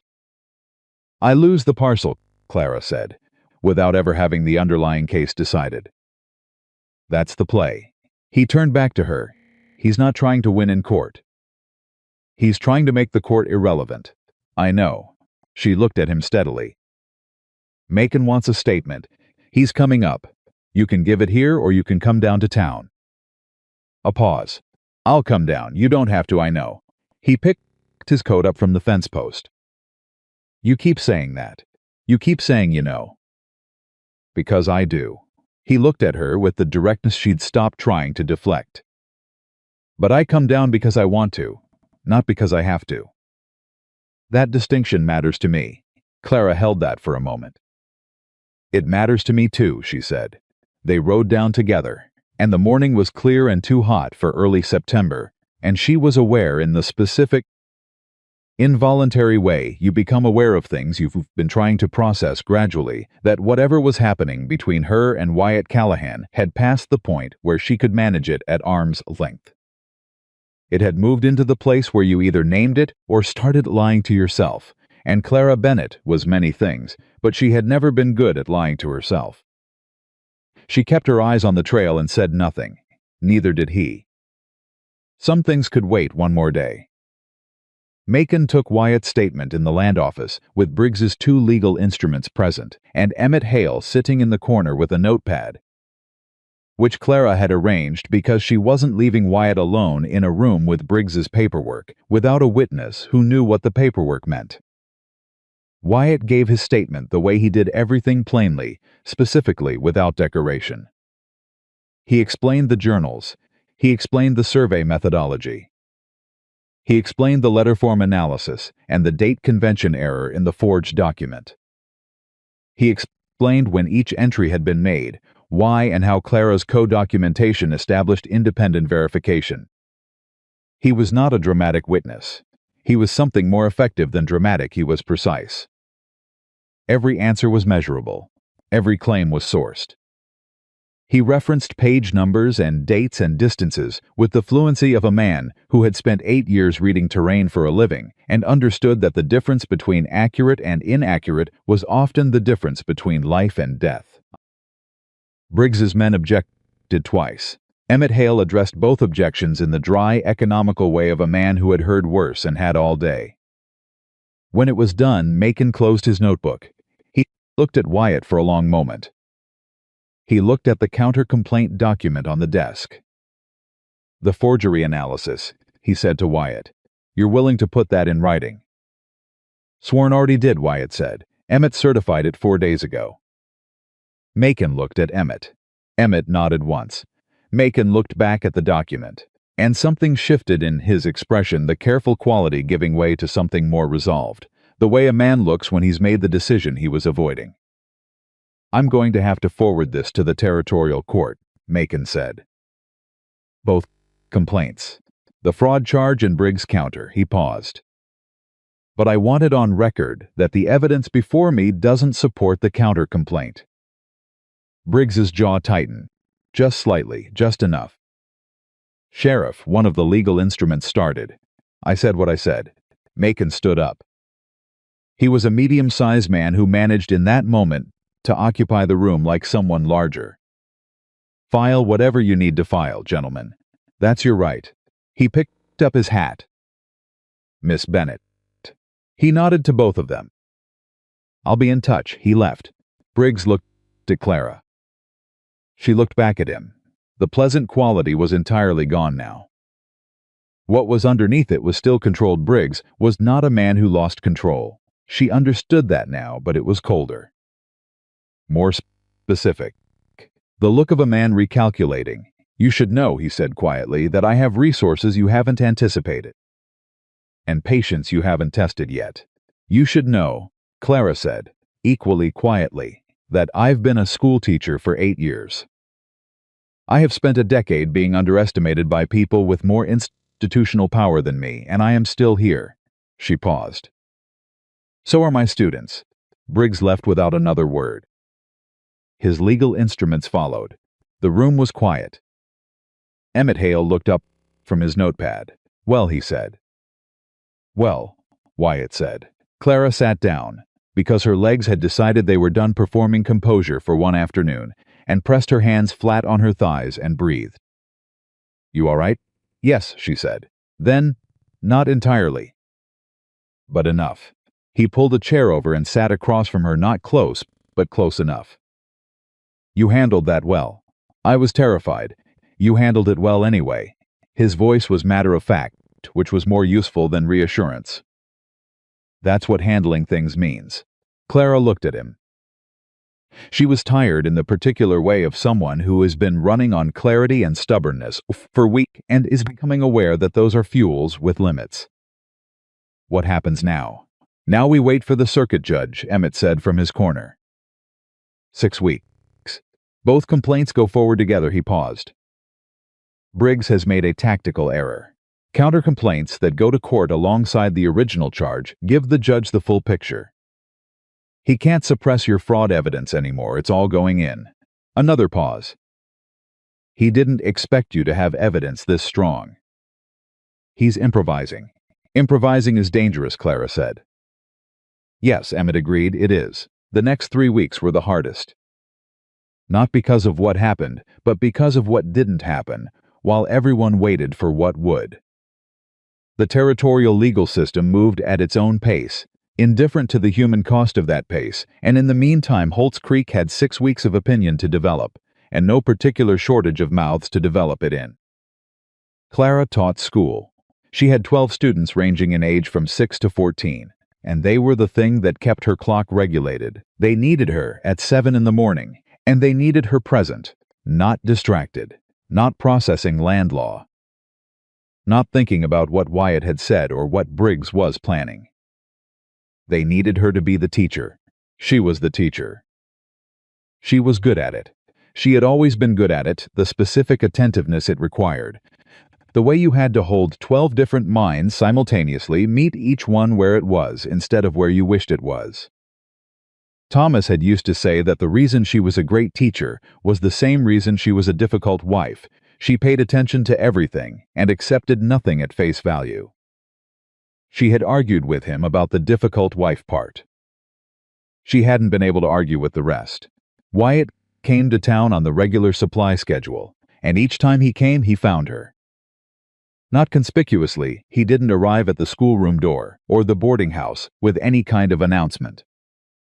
He simply appeared in places she also happened to be, and they talked about the case and sometimes about other things and occasionally sat in comfortable silence over coffee, which was its own kind of conversation. Mrs. Holt had opinions about this. So did 2 other women whose names Clara had learned, because you always learned the names of people whose opinions were going to cost you something. What surprised her was how few people agreed with them. Edith, obviously, was firmly in Clara's corner, but Edith was also the kind of woman whose corner you wanted to be in, because she pulled it in productive directions. The feed store owner, a man named Gus Rourke, told Clara plainly one morning that he thought Briggs had been running roughshod over the North Valley for long enough, and it was about time someone had the paperwork to say so.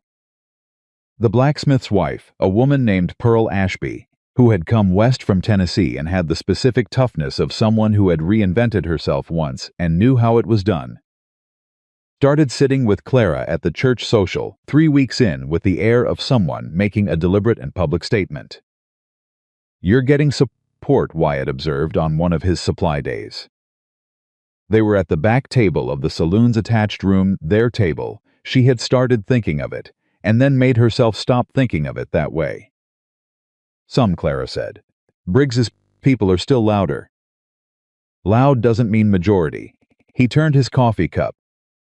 "It just means louder. In my experience, loud is often sufficient to function as majority." She paused. "Until it isn't." He looked at her. "You think it's going to shift?" "I think people in a settlement like this are watching to see who wins before they decide what they believe," she said. "That's not cynicism. That's human nature. If we win in court, the people who were quiet will have always supported us. If we lose," she stopped. "We're not losing," Wyatt said.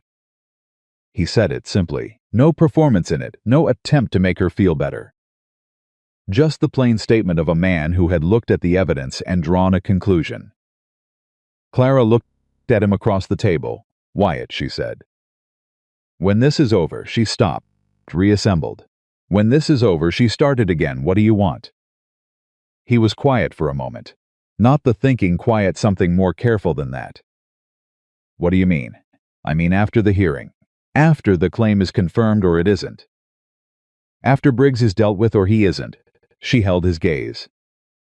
"What do you actually want? Not for the case, for yourself." The question sat between them. Around them, the sounds of the settlement moved through the walls, ordinary, ongoing, unaware that anything was being asked or answered. "I haven't thought about what I want," he said slowly, in a long time. "I know," she said. "I noticed." He looked at her steadily. "What made you ask?" "Because I think you've been so long at not wanting things that you've convinced yourself you don't," she said. "And that's not the same as being content. That's just," she paused. "That's just absence dressed up as peace." He went very still. She held her ground. "You said that to me once," he said. About myself. Yes. She didn't look away. I recognize it when I see it in someone else. A long pause. The clock on the far wall ticked through it. I want the mountain, he said finally. I've always known that. But another pause. Longer. More costly. I think I want it to not feel so much like hiding. Clara held that carefully. The way you hold something fragile, not because it might break, but because it deserves to be held carefully. Then stop hiding, she said. He looked at her with that direct, undecorated look, and this time there was nothing careful about it, nothing calculated. It was just a man looking at a woman across a table and not pretending he didn't know what it meant. Working on it, he said. The twist came 14 days before the hearing, and it came in the form of a man named Ellis Carr.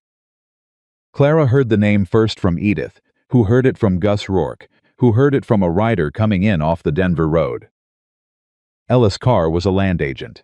He had been Briggs's primary transaction attorney for 3 years. He had processed every parcel purchase in the North Valley. And according to the rider, who had apparently been a very specific kind of useful to Gus Rourke, in an unrelated matter 3 years prior, Ellis Carr had left Briggs's employ 6 weeks ago, under circumstances that were, to use the rider's word, contentious. He's in town, Edith told Clara at breakfast.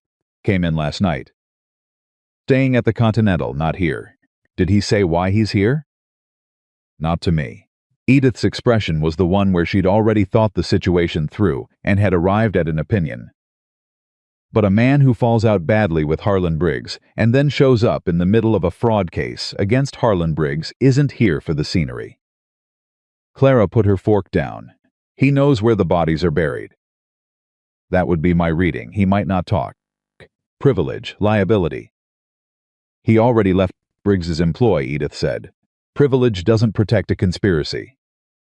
If he knows about the forgery, he might know more than the forgery. Clara was already thinking ahead, the way she'd learned to think fast but in order, each step leading to the next. If Briggs has done this before, in other counties, other settlements, Ellis Carr would know the pattern. Yes, Edith said, he would. Clara found Wyatt at the livery where he'd stabled his horse for the supply run. She told him about Carr in 4 sentences. He listened in 2 silences. We talked to him today, he said. If he'll talk. He came to Holt's Creek on the eve of a fraud hearing, Wyatt said. He'll talk. He was right. Ellis Carr was a man in his late 40s who looked 10 years older, with the particular exhaustion of someone who has been deciding something for a long time and recently decided it. He was in the Continental's small front room when they arrived, and he looked at both of them with recognition that told Clara he already knew who they were. Miss Bennet, he said. Callahan. He gestured to the chairs across from him. I've been expecting you. Why are you here? Clara asked. Because I've been in this industry for 20 years, he said. And in 20 years, I have never seen documentation as sloppily forged as what Briggs submitted in your case. He usually pays for better. He paused, which means he's running low on something. Money, patience, or people willing to do it properly. You handled the North Valley transactions, Wyatt said. I did. Were they legitimate? A pause. Carr looked at his hands. Some were. The early ones, he exhaled. The ones after 1881. Ones after Briggs figured out what the watershed was worth, those were not entirely legitimate. Another pause. I told him I wouldn't process another questionable deed. He told me my involvement in the previous ones made my objections moot. He looked up. So I left. I kept copies of everything. I've been trying to decide for 6 weeks what to do with them. Clara looked at him steadily. And now you've decided. Your fraud complaint decided it for me, he said. Once someone else put it in front of a judge, I had a choice between being a witness or being a co-conspirator. He reached into his coat and put a leather folder on the table between them. These are the originals. Every transaction in the North Valley since 1880. Annotated with what was real and what wasn't. He paused. 3 of those transactions used the same forger who produced your document. I know who he is. I know where he is. and I'm willing to say so under oath." The room was very quiet. Clara put her hand on the folder and did not let herself feel what she was feeling until she had thought clearly about what this meant, and what it meant was not just her parcel, not just her case. It meant every questionable deed in the North Valley. It meant the systematic dismantling of 3 years of calculated fraud. Why now? The question was direct and not unkind. Why not before? Carr looked at him because before it was abstract, he said. A business dispute.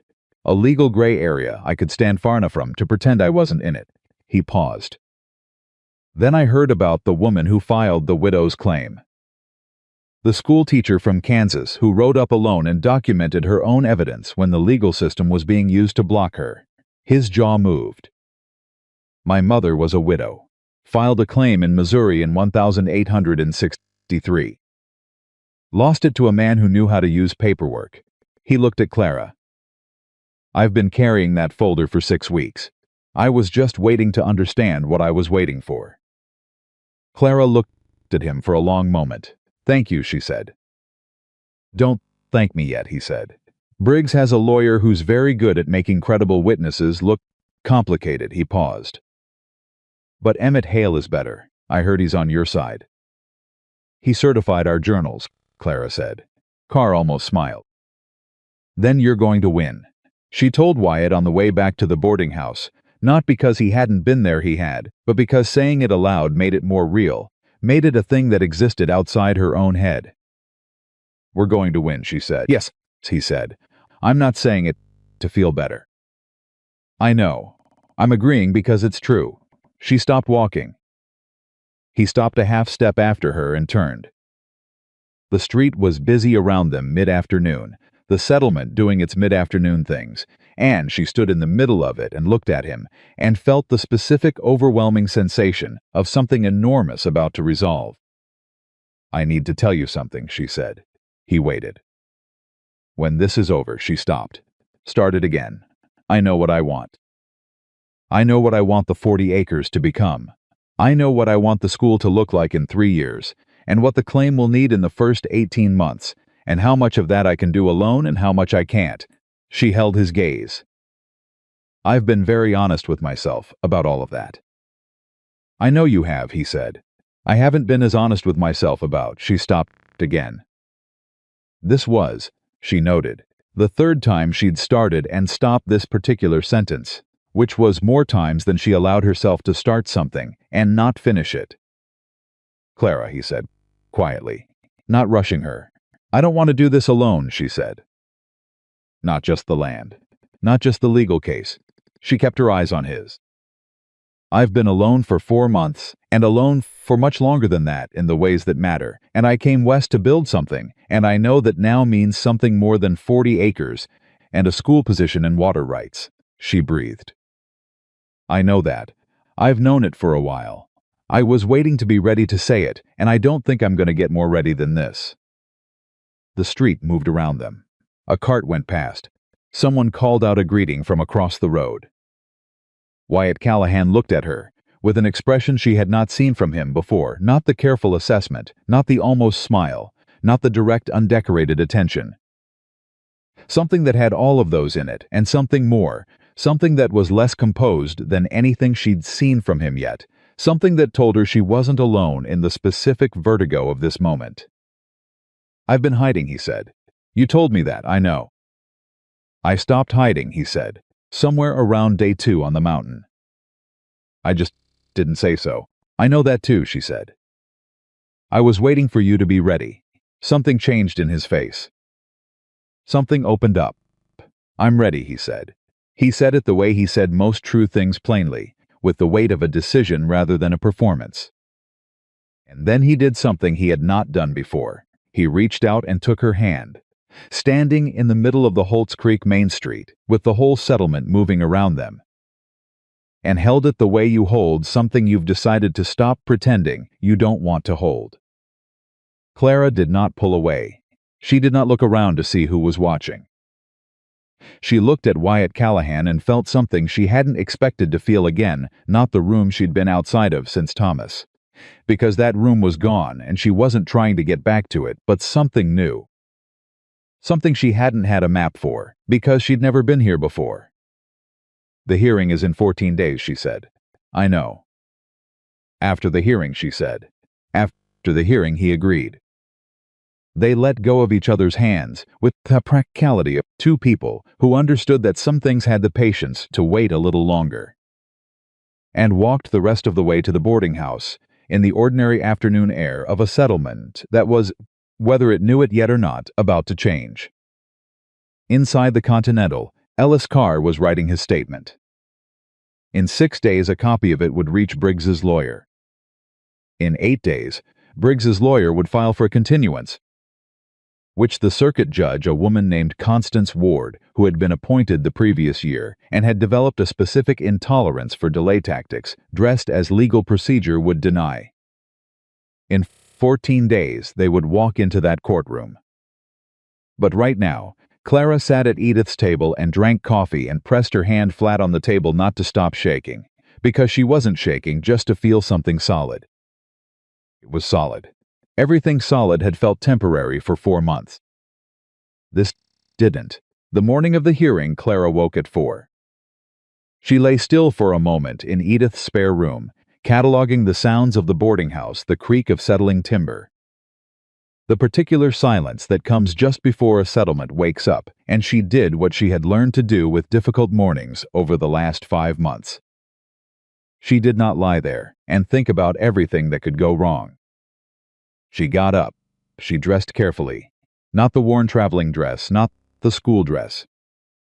The one she'd packed at the bottom of the carpet bag in Millhaven, the dark blue wool she'd worn to the Territorial Teachers' Convention 3 years ago, which, Thomas had said, made her look like she meant business. She meant business. Edith was already in the kitchen when Clara came downstairs, which was not surprising, because Edith Morrow was the kind of woman who treated other people's important days as reasons to be useful at unreasonable hours. There was coffee, and there were biscuits, and there was a look on Edith's face that said everything she wasn't going to say aloud about how she felt about Clara Bennett and what this morning meant. "Eat," Edith said. Clara ate. "He's already in town," Edith said, meaning Wyatt, because there was only one he in this particular context. "Came down last night. Gus Rourke gave him the loft." "He didn't tell me he was coming early." "No," Edith said. "He's a man who shows up and then mentions it." She paused. "I find that more useful than a man who mentions it and then shows up." Clara looked at her. "You like him, I trust him," Edith said, which with Edith was a more valuable thing. "Now finish your coffee. The hearing starts at 9 and Emmett wants everyone there by 8:30. The Territorial Courtroom was the largest room in Holt's Creek, which meant it was a converted meeting hall with bench seating for 60 people, and a raised platform at one end where Judge Constance Ward had arranged a table, a gavel, and an expression that made it clear she had not ridden 2 days from the circuit seat to be wasted anyone's time. Judge Ward was 52 years old, compact, precise, and possessed of a legal mind that Emmett Hale had described as the sharpest in the territory. She had been appointed by the territorial governor over the objections of exactly the kind of men who objected to that sort of appointment, and she had spent the intervening year making those men regret their objections one case at a time. Clara walked in and found her seat at the plaintiff's table beside Emmett, and she did not look around the room, not at Briggs, who was at the opposing table with his Denver lawyer, a man named Forsyth, who had the careful grooming and cold eyes of someone who charged by the hour and was worth every cent of it, and not at the gallery behind her, which she could hear filling with the sounds of Holt's Creek settling in to watch. Wyatt came in and sat in the front row of the gallery, directly behind her. She didn't turn around, but she felt him there, the way you feel something solid when the ground has been uncertain, the way your body recognizes before your mind does that the thing it's been braced against has arrived to hold its share. "Ready?" Emmett said quietly. "Yes," she said. Judge Ward called the room to order, and the morning began.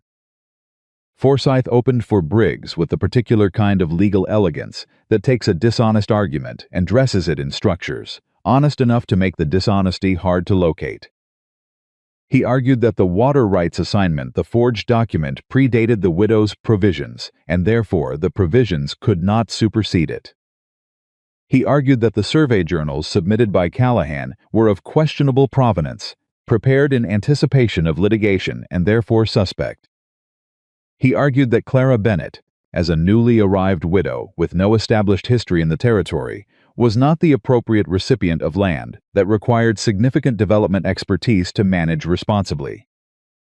He did not use those words exactly, he used better words. That was his job. Clara sat and listened and made notes in the margins of Emmett's brief, small careful notes in the handwriting that got smaller when she was concentrating, and she did not let her face do anything that Briggs's side could use. When Forsyth finished, the room was quiet with the specific quality of people who have heard a skilled performance and are deciding how impressed to be. Then Emmett Hale stood up. He was 73 years old and he moved like it, and he had been in more territorial courtrooms than Forsyth had years of practice. And he began with a sentence that Clara had not heard him rehearse and that she knew immediately was the exact sentence the morning needed. "Your Honor," Emmett said, "opposing counsel has presented a thorough argument in defense of a document that did not exist until 6 weeks ago." Forsyth was on his feet. "Objection sustained in spirit," Judge Ward said. "Mr. Hale, you'll need to demonstrate that." "That's exactly what I intend to do," Emmett said. He demonstrated it for 90 minutes. He walked the court through the letter-form analysis, the 17 specific discrepancies between the forged water rights assignment and authenticated samples of Gerald Barlow's handwriting. He walked them through the date convention error.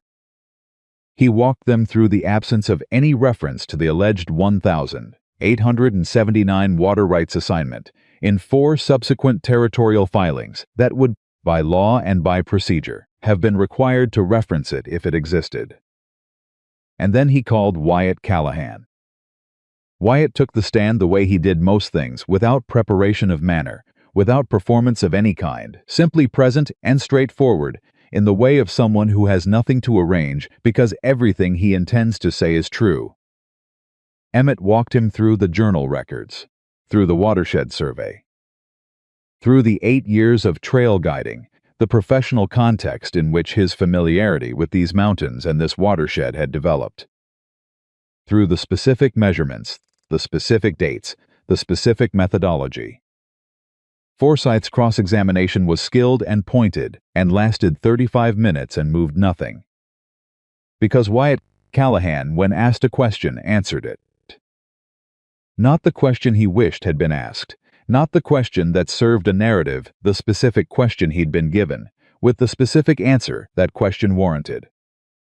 And when Forsyth asked questions designed to confuse or conflate or imply, Wyatt simply waited out the implication and answered the question underneath it.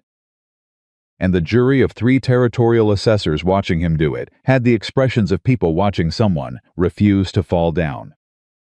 When it was over, Wyatt came back to the front row of the gallery and sat behind Clara, and she did not turn around, but she felt the quality of the room shift slightly, the way rooms shift when something has been established. Then Emmett called Ellis Carr. Carr was the thing Forsyth hadn't planned for.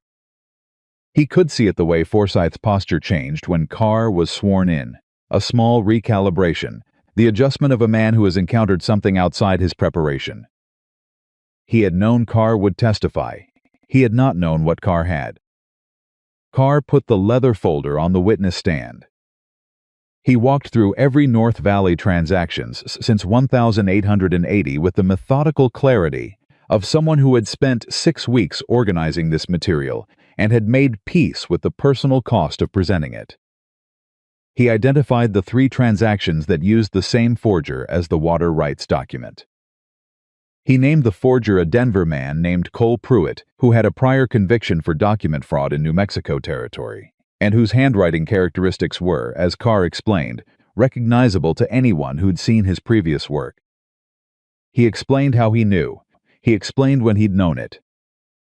He explained why he hadn't come forward sooner, in terms that were honest about his own culpability, and clear about why that culpability was not criminal under territorial statute. Forsyth's cross-examination of Carr was the most aggressive thing that happened all morning. It was also the least effective, because Carr had nothing to protect anymore. A man who has decided to tell the truth is, as Emmett had told Clara the night before, the most difficult witness to shake. You can shake a man who is shading the truth, because there are shadows to exploit.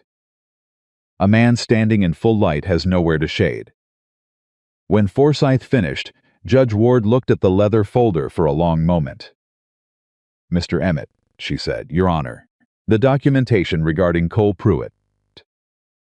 "You have independent corroboration?" "We have a warrant record from New Mexico Territory, certified copy, and a handwriting comparison prepared by a Denver document examiner." Emmett paused. "We also have 3 affidavits from former clients of Mr. Pruitt who identified his work in previous forgery cases." Judge Ward looked at the folder again. Then she looked at Forsyth. "Counsel." Forsyth stood. He had a look on his face that Clara recognized not defeat, but the careful arrangement of a man deciding which way to fall. "Your Honor," he said, "I would request a 30-minute recess." "You have 15, Judge Ward said. Clara stepped outside into the September heat and stood on the board sidewalk and breathed. Wyatt came out behind her and stood beside her without touching her, which was the right thing, close enough to be present, far enough to give her room to be whatever she needed to be in the next 60 seconds. "He's going to settle," Wyatt said. "If he settles, Briggs admits to the fraud." "Yes. That affects all 3 transactions Carr documented." "Not just mine." Yes, a pause. "That's probably why Forsyth needs 15 minutes. He's calling Briggs right now and telling him that fighting this the rest of the way is going to cost him more than settling it costs him." Clara pressed her hands flat on the railing in front of her. The street was almost empty. Everyone who was going to watch was inside watching. "What if he doesn't settle? Then Judge Ward rules," Wyatt said. "And based on what I watched her face do during Carr's testimony, I know how she rules." Clara looked at him. He was looking at the street, reading it the way he read trails, reading the distances and the angles. "You're very calm," she said. "I'm not calm," he said. "I'm decided." He turned and looked at her. "There's a difference." She felt the corner of her mouth lift. "I know," she said. "You told me that once. You told me that once," he said. "I was just giving it back." She laughed. It surprised her, the laugh, the way it came out clean and genuine in the middle of this particular morning, the way the find finds its way back to normal human function, even at the edge of the things that matter most. She laughed, and he looked at her with the expression that was past the almost smile now, the full thing. And for a moment they were 2 people standing outside the house in the September heat, because the alternative was too heavy to keep carrying, and they'd put it down for just this 1 minute. Then Emmett opened the door. "Forsyth wants to talk," he said. Clara stopped laughing. She straightened. She pressed her hands flat against her skirt once and walked back inside. The settlement Forsyth proposed took 40 minutes to negotiate and required 3 separate modifications before Clara agreed to sign it. Briggs would withdraw the counter-complaint against Wyatt. He would withdraw the challenge to the water rights provision. He would acknowledge the illegitimacy of the 1,879 water rights document, not in terms that constituted a criminal admission, because Forsyth was very good and had protected that, but in terms sufficient for the Territorial Land Office to void it from the record permanently. He would pay the costs of the proceeding. In exchange, Clara would not pursue a separate civil claim against Briggs personally for the forged document. She thought about this for a long moment. Then she thought about what she'd come to Holt's Creek for. Not to destroy Harlan Briggs. She had no particular appetite for destruction, no investment in his ruin as a personal satisfaction. She had come to build something. She had come for 40 acres, with a creek along the eastern edge, and a settlement that needed a schoolteacher, and a life that was hers to make. The 3 transactions Carr had documented were going to the Territorial Attorney's Office regardless. That wasn't her case to settle. That was the Territory's. "Agreed," she said, "with one condition." Forsyth looked at her. The 3 North Valley parcels acquired under fraudulent documentation are reviewed by the Territorial Land Office for restitution to their original holders or their heirs, she said. That's not negotiable.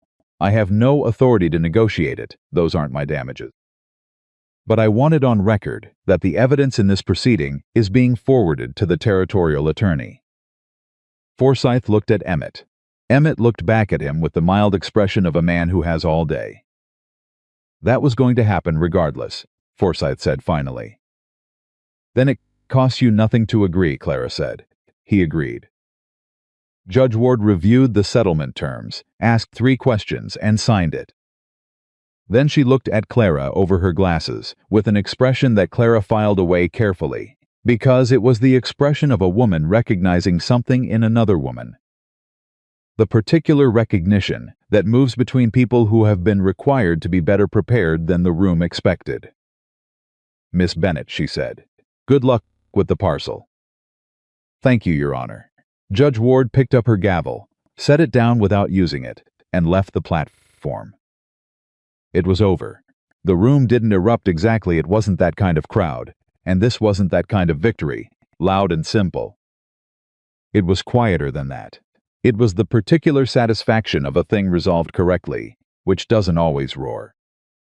It settles. It breathes. Edith found Clara first and said nothing, just put both hands on Clara's shoulders and looked at her for a moment. And what was in her face was something Clara would remember, the specific tenderness of a woman watching another woman cross a threshold that cost something real to cross. Gus Rourke shook her hand. Pearl Ashby embraced her. Dewey Potts, who had stamped her first filing with the deliberateness of a man making a statement, found her across the room and nodded once. And she nodded back, and that was its own entire conversation. Macon came over and said, the Territorial Attorney's Office is going to want those journals. He paused. For the broader case, the 3 parcels, they can have them, Clara said. Wyatt will make copies. Already planned to, Wyatt said. From behind her left shoulder, because he was there, had been there through all of it, present without pressing, close without crowding. Macon looked at Wyatt for a moment, then he extended his hand. Wyatt took it. You did good work, Macon said. She did the work, Wyatt said. I just knew where the water ran. Macon almost smiled. Then he tipped his hat and went. Clara turned and looked at Wyatt. He was watching Macon cross the room, and then he turned and looked at her, and they were standing 2 feet apart in the middle of the converted meeting hall with half of Holt's Creek redistributing itself around them. And she felt the morning's weight redistributing too, settling into something that wasn't tension anymore, something that was finally solidly the weight of something real rather than the weight of something threatened. It's done, she said. It's done, he said. I want to go see it, she said. The parcel, I want to go today. He held her gaze for a moment. Then we go today. They rode out after noon, just the 2 of them, and the September heat had built into the particular golden density of late summer pushing toward fall, and the land knew it. The grass carried the dry sweetness of a season beginning to turn. The creek ran lower than it would in spring, but steady, purposeful, exactly what the documentation had always said it was. Clara walked the eastern boundary with different feet than she'd walked it before.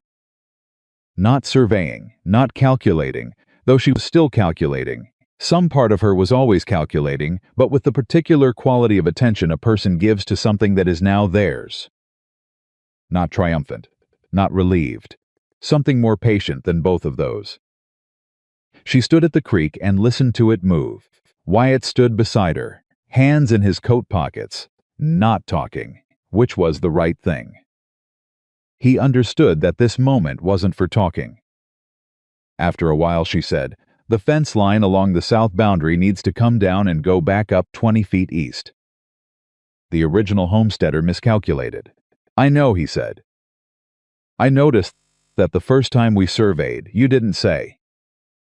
Didn't seem like the moment, a pause. Is it the moment now? It's the moment.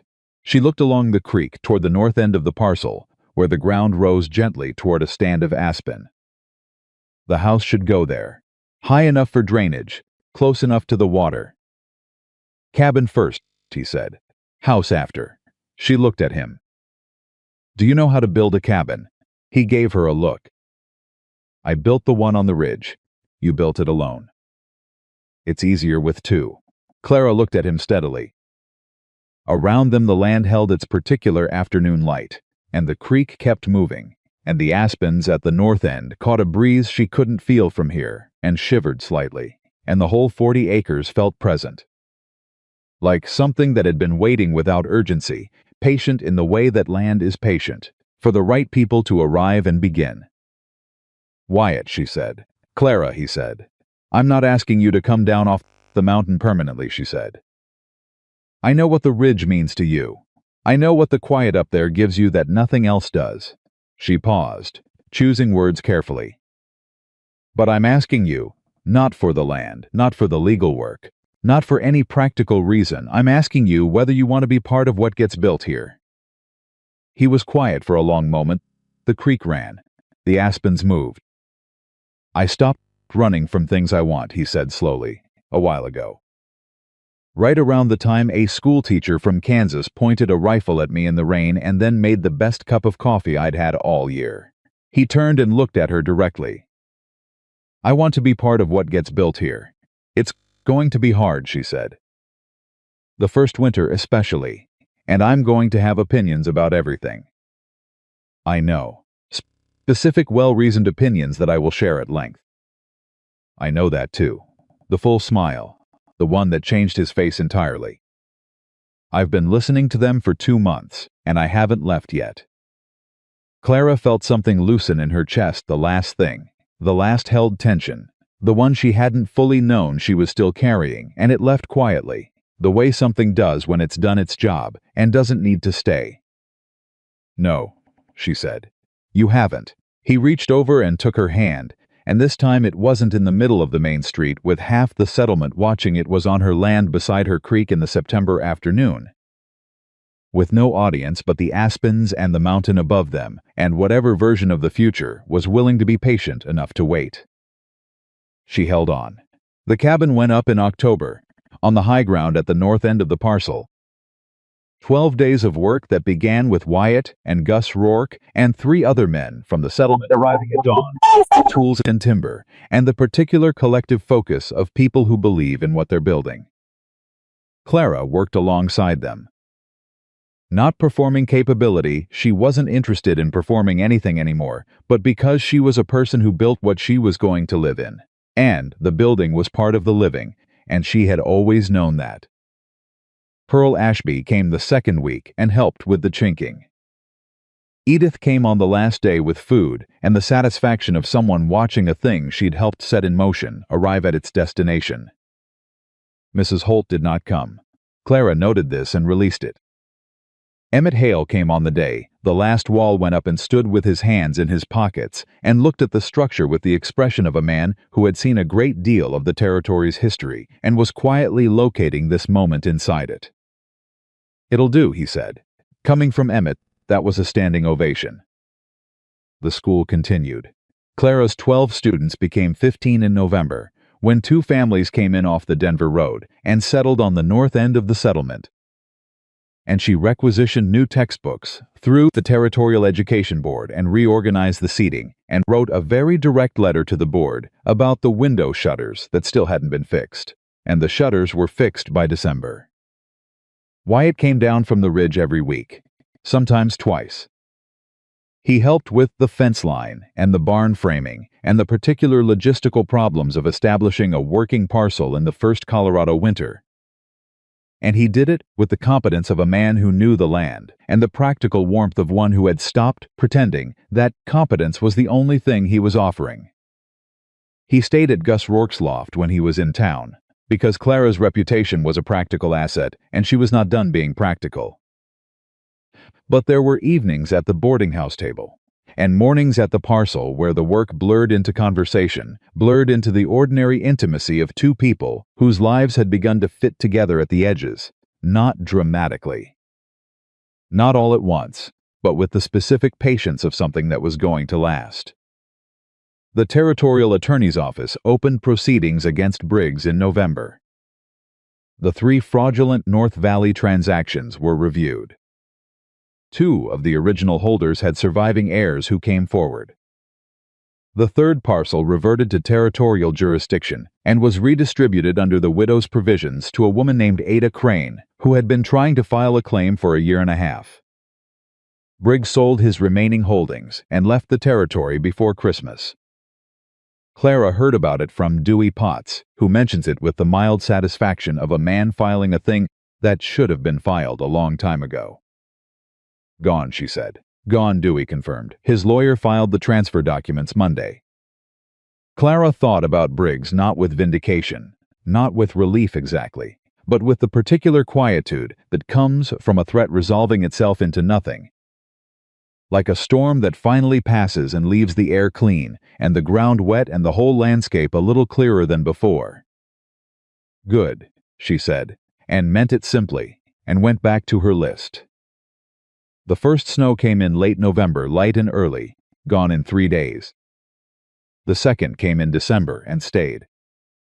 Clara stood at the door of the cabin on the first real winter morning, her cabin, her land, her creek frozen at the edges and still running in the middle, and held a cup of coffee and looked at what she'd built. Not just the timber and the chinking and the door that hung slightly crooked, because Gus Rourke had miscalculated the hinge placement, and she had pointed that out with some specificity, and he had fixed it without complaint. The whole of it, the accumulation of decisions and difficulties and moments that had each cost something and given something back. She heard boots on the step behind her and didn't turn around. Wyatt stood beside her with his own cup. He'd come down the ridge the night before, ahead of the weather, which she had not asked him to do, and which he had done anyway, which was becoming a pattern she had stopped cataloging as surprising. "How's the fence on the south end?" she said. "Held," he said. "Third post needs resetting in spring." "I know, I've been watching it." A pause. "I know you have." The snow lay over the 40 acres in the particular silence of a first winter morning, and the mountain rose behind everything, enormous and permanent, and the creek caught light under its skin of ice at the edges. And the aspens at the north end stood the way aspens stand in winter, stripped and patient and entirely themselves. "I want to tell you something," Wyatt said. She waited. "3 years ago I came up that mountain to disappear," he said. "Not to die, I want to be clear about that. Just to stop mattering to anything. To stop being the kind of person something could happen to." He paused. "I thought if I kept the world small enough, I couldn't lose anything else." "I know," she said. "And then a woman from Kansas pointed a rifle at me in the rain and made me rebuild a horse and document a watershed and stand in front of a territorial judge and—" He stopped. The muscle in his jaw moved and stopped being something I could keep at a sensible distance. Clara turned and looked at him. He was looking at her with everything visible, not the careful assessment, not the decided look, not the thing behind the almost smile. All of it. The whole of what 4 months of proximity and difficulty and honesty had made of the arrangement between them. The thing that had been building since a lantern crested a ridge in a summer storm and she'd held a rifle on a stranger and found something she hadn't known she was looking for. "I love you," he said. "I want to say it plainly because I spent 3 years not saying anything plainly, and I don't see the use of it anymore." Clara held that for a moment, not because she was uncertain. She was not uncertain. She was simply giving it the weight it deserved, not rushing past it into the next thing the way she had rushed past too many things in the last 5 months. Trying to stay ahead of the grief and the fear and the logistical enormity of building a life from a carpetbag and a rifle and $42 sewn into a hem. This deserved to be stood in for a moment. "I love you," she said. "I have been trying to manage that information responsibly for about 6 weeks, and I am finished managing it."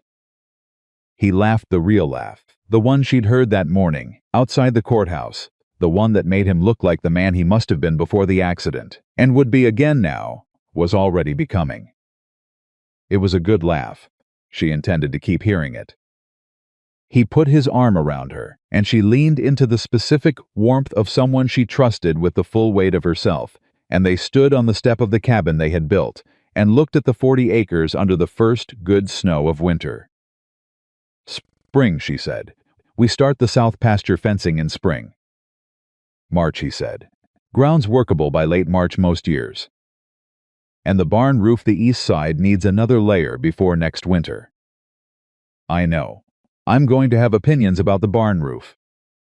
"I've already factored that in." She felt the laugh rise in her own chest. Held it for a second, let it go. Some things she had learned you let go of. The ones that hurt you. The ones that no longer fit the shape of who you were becoming. The tight, exhausted grip of a woman trying to prove she could do it alone, which she had always been able to, but which was not the same as choosing to do it with someone who saw you clearly and chose to be there anyway. Thomas Bennett had loved her in the room she hadn't known was a room.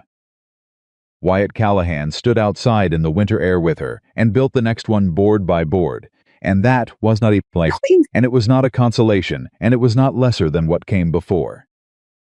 It was the life that had been waiting at the end of the hard road, the one she'd ridden toward without knowing it was there, only knowing that she was someone who kept going. She had kept going. She was here. The mountain held the morning in its permanent, indifferent way, and the creek ran under its ice with the specific determination of water that has somewhere to be, and on 40 acres of Colorado High Valley grassland. A woman who had come west with nothing but will and $42 and a dead man's rifle stood with the man who had come up a mountain to disappear, and they were both irrevocably found.